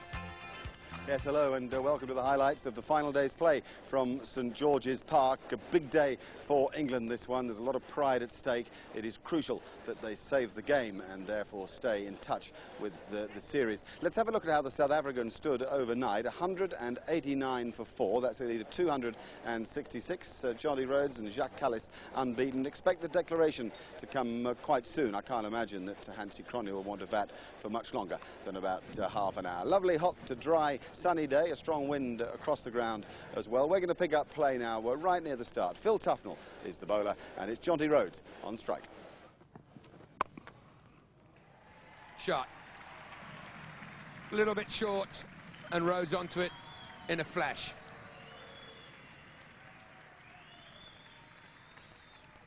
Jonty Rhodes' strength is his cross-bat shots. Stunning day again here in Port Elizabeth. Not a cloud in the sky. Down the wicket, and not convincing. Outside edge, it's found its way to the sweeper on the cover boundary.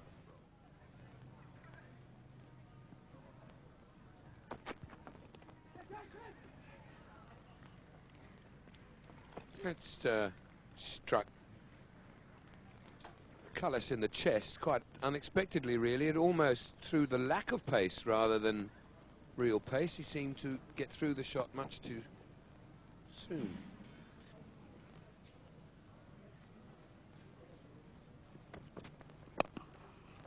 Well, he's improvised brilliantly there. Crashed it through mid-wicket for 4. The end of the over, 207 for 4. And again, Rhodes goes to 50 with a very typical shot. Well, another great shot from Jonty Rhodes and a very, very well played 50. He's answered his critics. There were some who said he shouldn't be playing in this test match, but he's done a fantastic job for South Africa. The second 50 of the game, and on both occasions when he came to the crease, the South African innings was not in great nick. There he goes again. Between the 2 men back, 4 more.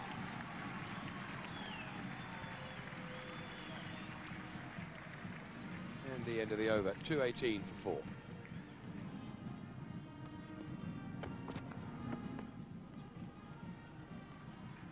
Well directed short delivery there, Andrew Flintoff. Jacques Kallis gets out of the way nicely.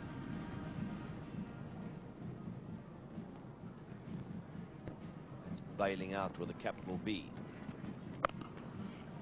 and that's crashing it to the boundary with a capital C. Fantastic shot, Jacques Kallis. The ball not bouncing too much. In fairness to Hansie Cronje, the declaration came a little earlier than a lot of his critics were suggesting that it might. He's not seen as one of the most adventurous captains in the land. There it is then, 224 for 4. Splendid half-centuries from Jonty Rhodes and Jacques Kallis too. It was a long fight for him yesterday when he worked extremely hard to get himself back into some sort of form. The English bowlers, bad luck story for Phil Tufnell, ending up without a wicket. He bowled better than that. Andrew Caddick, the best of them, no doubt. Darren Gough is still struggling for rhythm, and Andrew Flintoff, incidentally, is reminding us that he really does have a bit of potential as an all-rounder. A very, very tough ask for England then, 302 if they're to win the game. I don't think that's likely. It's a question of batting through and trying desperately to save it. Let's get into the play now, and we've got Mark Butcher and Michael Atherton at the crease. That's mid-wicket area, and an unusual shot for Atherton so early on in his innings. He gets 2 runs for it. It's a bit uncharacteristic to see him play that sort of shot so early on.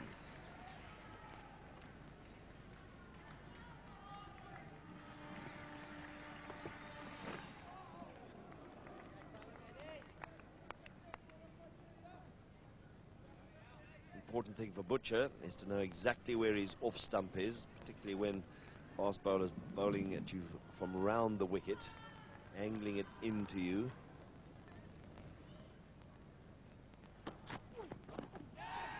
That's a nasty delivery to Atherton. He really had no control over that at all. Fortunately for him, it flew backward a square and not into the hands or anywhere near the forward short leg. Ball bouncing off a very good length onto the glove of Michael Atherton, just over the forward short square. Gary Kirsten could have easily been the England first wicket.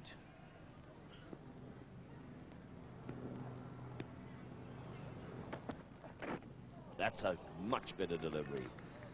That was delivered at quite some pace, and he got it to just move away nicely from the left-hander. An absolute peach. Angled in nicely, hit the seam and just carried on with that line. Beautifully bowled in the end. Oh, yes, bowled him. So the breakthrough comes with a delivery from Sean Pollock on the line of off stump, and knocking it straight out the ground and breaching Atherton's defence. And this is how it happened.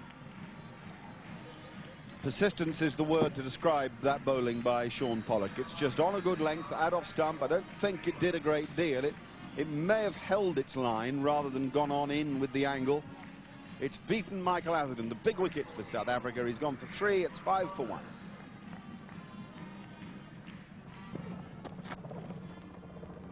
Immediately, first ball is a bouncer. Now Hussain gets under that. Oh, my word. That did not miss by much at all, and here you'll see. Oh, doesn't come any closer. Well, we talk about no lateral movement on this pitch. There's some now. Right. A bit of disturbance in the surface. The surface has been worn, and that jagged back as far as an off-break bowler would make it jag back. Here's Mananta Hayward, his first over. Oh, that's close. That's out. What a start today for Hayward. Butcher goes, and England are 5 for 2. Tremendous bowling from Hayward. He is on the spot first ball, as he was when he got Michael Vaughan in the first innings. This is a find for South Africa. This guy is fast, he's straight, he's impressive. That ball may well have pitched on leg stump. That may be a good bit of umpiring. Coming back a bit at Butcher, certainly hitting middle and leg. Yes. Well, he had a good long look, Rudy Koetsen. And Butcher has had a very disappointing first 2 test matches. Goes for a single, and England are 5 for 2. Oh, that could be close as well. Umpire Buckner immediately shakes his head. Not a great deal of foot movement from Michael Vaughan. Came back sharply, and he's on the crease, on the knee roll. Seriously close, that. Oh, maybe a bit high, actually. Yeah, continuing the ball's journey. Oh, he's driven that just short of cover. Well, Gibbs dropped just short of him. Well, there was Hussain getting forward and driving. Well, that's good. I mean, that movement forward is essential. And again, this time a little too full from Hayward, and he's found space. Gibbs is giving chase.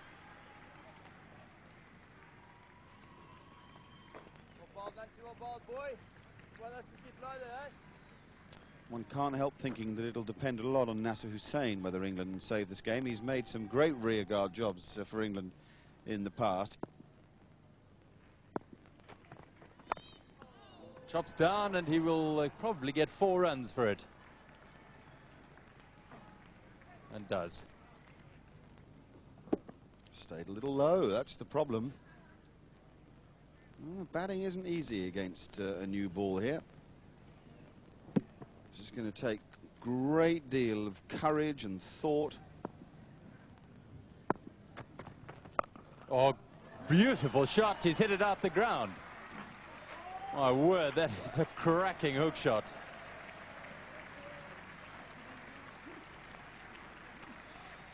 Well, he's got a bit about him, hasn't he, Hussain? And he's played it with so much time, and that's the advantage of the big back movement first. You are in a great position to play that stroke. And that'll be 4.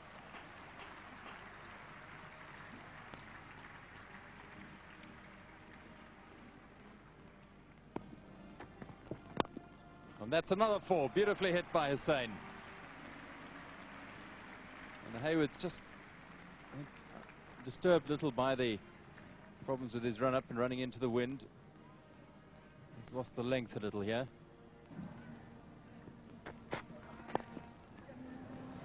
Away, he'll be oh, that's good commitment from Hayward. I hope he hasn't hurt himself. Wonderful. Oh, what a throw. Goodness gracious me, but he's limping. Bit of concern here, Malanta Hayward, as he attempted to stop the ball, and he did do successfully in the end. Slid into the advertising boards.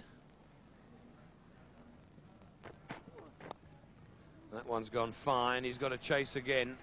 This time it's fortunately well beaten him, otherwise he might have dived into some more boards.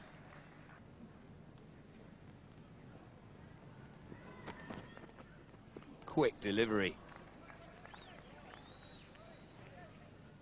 Mark Boucher's kept wicket without conceding a bye, while a world record 2,431 runs were scored during the 98-99 season. Body blow. Yeah, it hurts, you know. 5.5 ounces of leather at 130 odd kilometers an hour. Whack. Now that came back off the seam a long way. Well, he almost hit that twice. Alan Donald's actually turned around in amazement. It was aimed at square cover, and it went back past the stumps just on the onside. Interesting shot.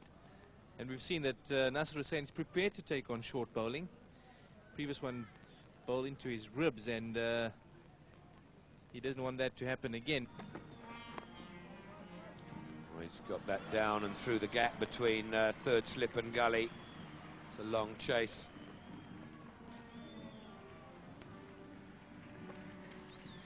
Just keeps it in from going through for 4. Oh, that's extraordinary behaviour from the ball. And that uneven bounce is going to be the problem for England. The ball staying low is the real nightmare as far as Nasser Hussain and Michael Vaughan are concerned. Unbeaten with 26 Hussain and 14 Vaughan, 46 for 2 at lunch. The loss of Atherton is always a very big blow if England are planning a rear guard. The South African bowlers, well, Sean Pollock relentless in his accuracy, and Nanti Hayward is quick. South Africa have got a find there, there's no question about it. Don't rule out wickets to come though from Alan Donald. He is a very big-hearted performer. We'll take a short break now, and when we come back we'll be looking at the second session of play.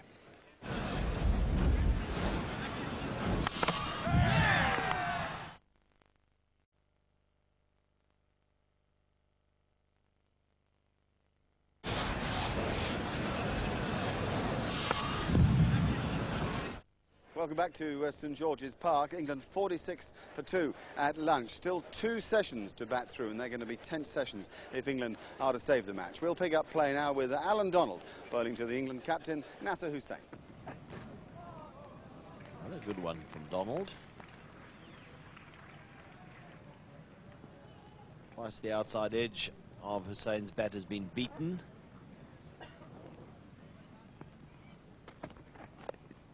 Oh, that was a nasty one. Gary Kirsten is there under the helmet at forward short leg, waiting for that one to pop up. Short delivery. And that would have been a huge blow for England. Yes, you see that right hand coming off the bat as the ball made contact. That's what softened the blow. Now he pitches one up and he comes forward, strokes it through the mid-off area, and they're going to go for the third.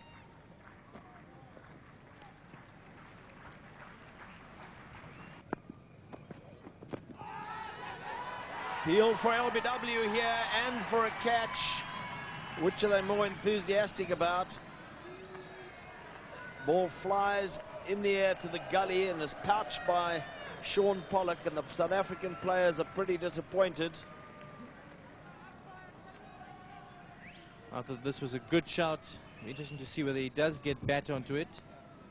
Doesn't really look like it, but I think that was slipping down past leg stump.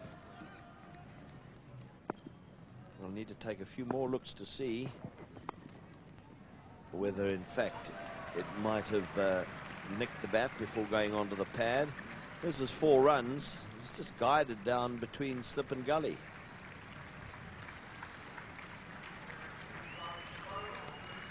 Vintage Hussain here. That 4 bringing up the 50 partnership. That's beautifully played. Off the back foot, through the covers. Jonty Rhodes is after it. Does wonderfully well to save it from hitting the boundary rope. But Vaughan gets through. Now he drives Donald through the mid-off area. Hansie Cronje is after it. They've taken 2 and will turn for the third.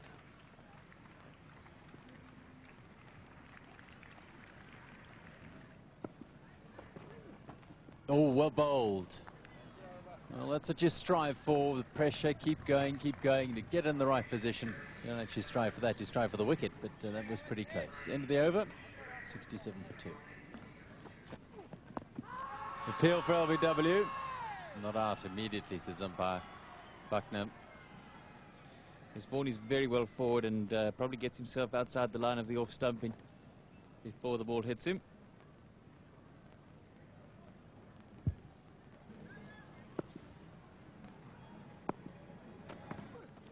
Oh, very, very full and a little bit of swing as well.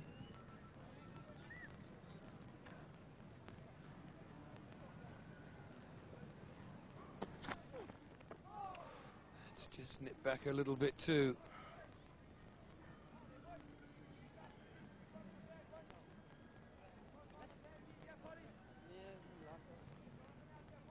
That seamed back as it's missed the off stump by a couple of inches, which is plenty if you're the batsman. Well bowled. It's going to cost you runs, but a moral victory.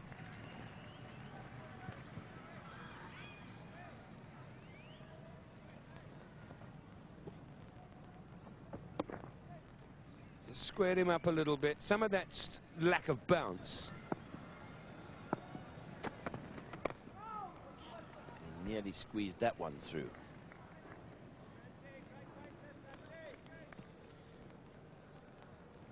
Yes, I was suggesting that the South Africans needed to make things happen by bowling some short pitch deliveries at these batsmen, trying to unsettle them. Oh, that was a beauty. That was a very good Yorker from Monanta Hayward, and it was well kept out. Now beautifully bowled, very quick and swinging in to the right-hander. That's difficult to deal with. There was an appeal from the South African fielders behind the wicket, hoping that perhaps, well, maybe they were appealing for LBW.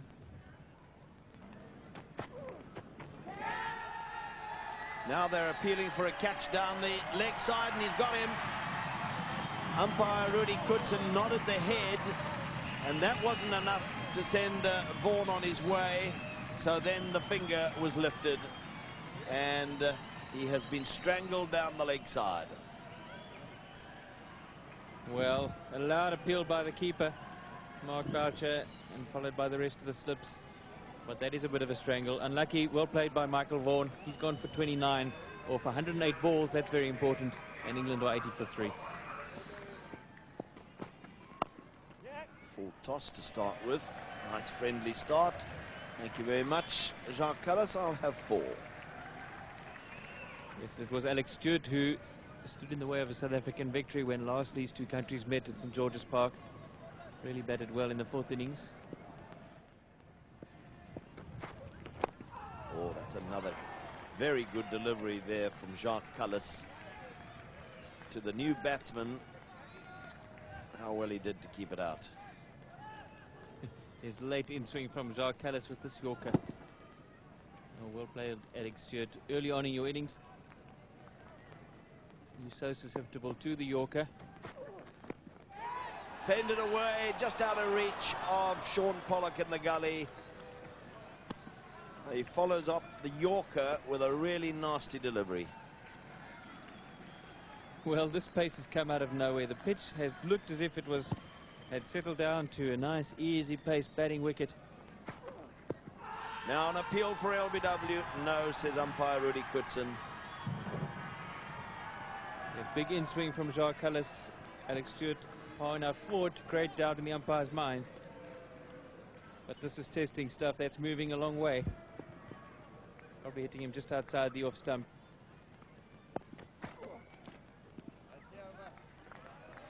Very taxing over from Jacques Kallis. 84 for 3.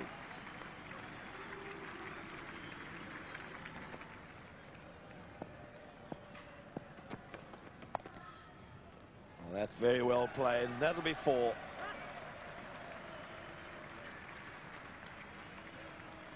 .93 for 3. Plays that shot very well. But he hits handsomely down the ground for 4. This is a beautiful shot from Nasser Hussain. And it brings up his 50. Very good innings for himself, for his team.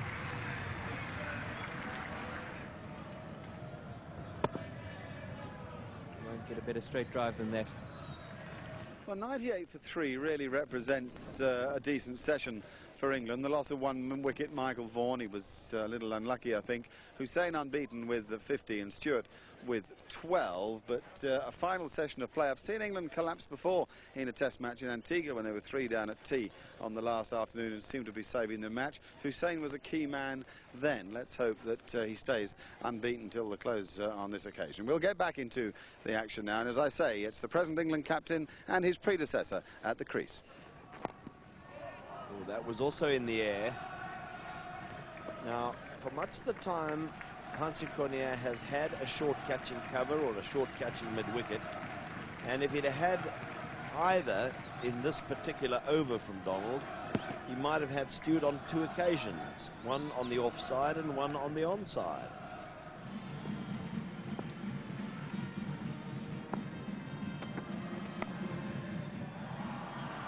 That flies down to the boundary. It was too high to be caught, although a tall man in the gully might have just got his hands up to it.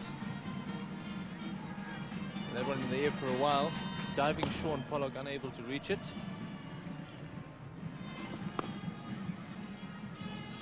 It was a very interesting last delivery from Lance Klusener.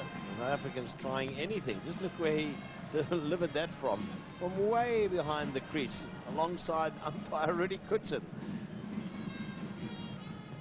That was at least 3 meters before the wicket. Almost an edge there. Nasser Hussain trying to cut.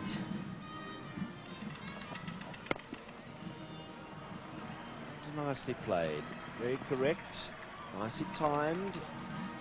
think it might have enough. No, not quite. Go all the way. So they run 3.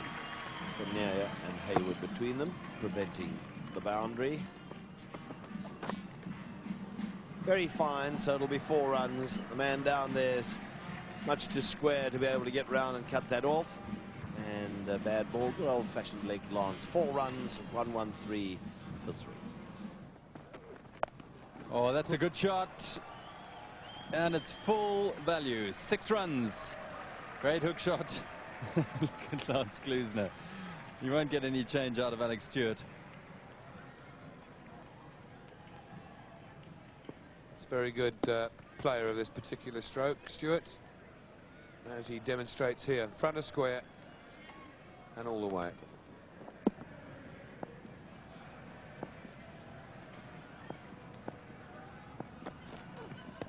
Oh, now there's an appeal, but umpire Buckner immediately says not out. The back, and probably too much as well.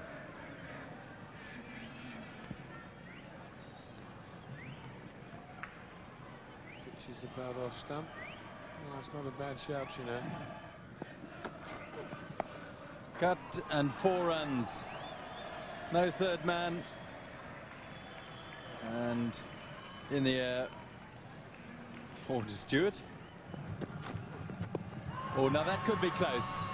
That could be very close. He's out! Eventually, a success for Pollock. Stewart given out. There was a long pause as Steve Buckner considered the appeal. A thunderous look from Alex Stewart towards Nasser Hussain and umpire Buckner, but he has to make the long walk back. He'll be very irritated. Well, I don't know that I would blame him. See the off stump quite clearly there, and that looked as if it might have been headed leg side-ish. Anyway, Stewart out for 28. England on 25 now for 4. In the air and just wide of Donald at wide mid-off. 4 more.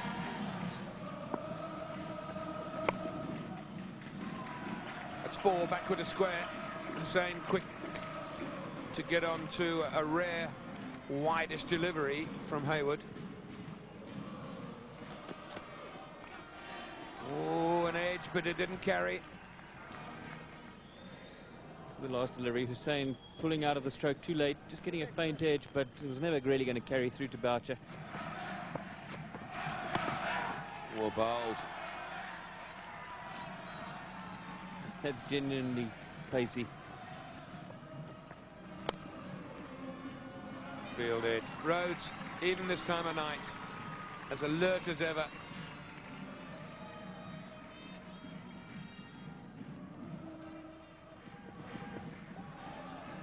Oh, that's very interesting.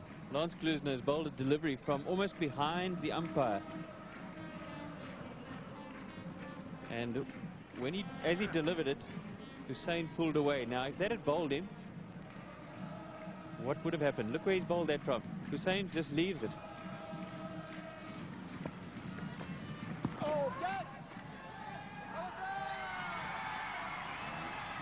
I think it's a fairly...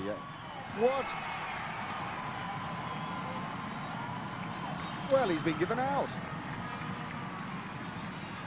Well, it's no certainty that the ball there, that we can see the ball clearly hit the pad and missed the bat. What we don't know is whether it clipped the back of the bat after it hit the pad, but we didn't hear anything on the stump microphone, and the reaction of Rhodes, who's the closest fielder in on the offside, suggests that it didn't, and certainly the reaction of Chris Adams suggests total disinterest. Just watch Rhodes on the ground here. There's no great celebration. I think he just has a little look round just to see what's going on. And there's no expectation in Rhodes. Adams is furious.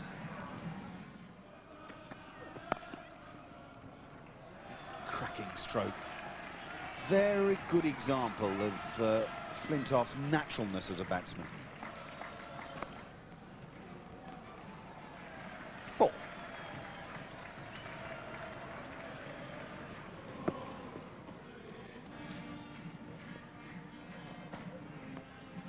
edged it. Has he caught it?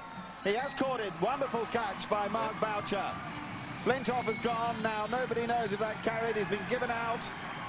Well, what a way to break a world record. 100 dismissals in his 23rd test, and you won't get a better catch than this. Load to his right at a stage when the game is virtually dead. He's been in there for good on 5 hours. Great catch. Tremendous example of athleticism and alertness from Mark Boucher. Flintoff has gone, and we were just talking about only taking one ball to take a wicket. The match isn't over. He's gone for 12. It's 149 for 6.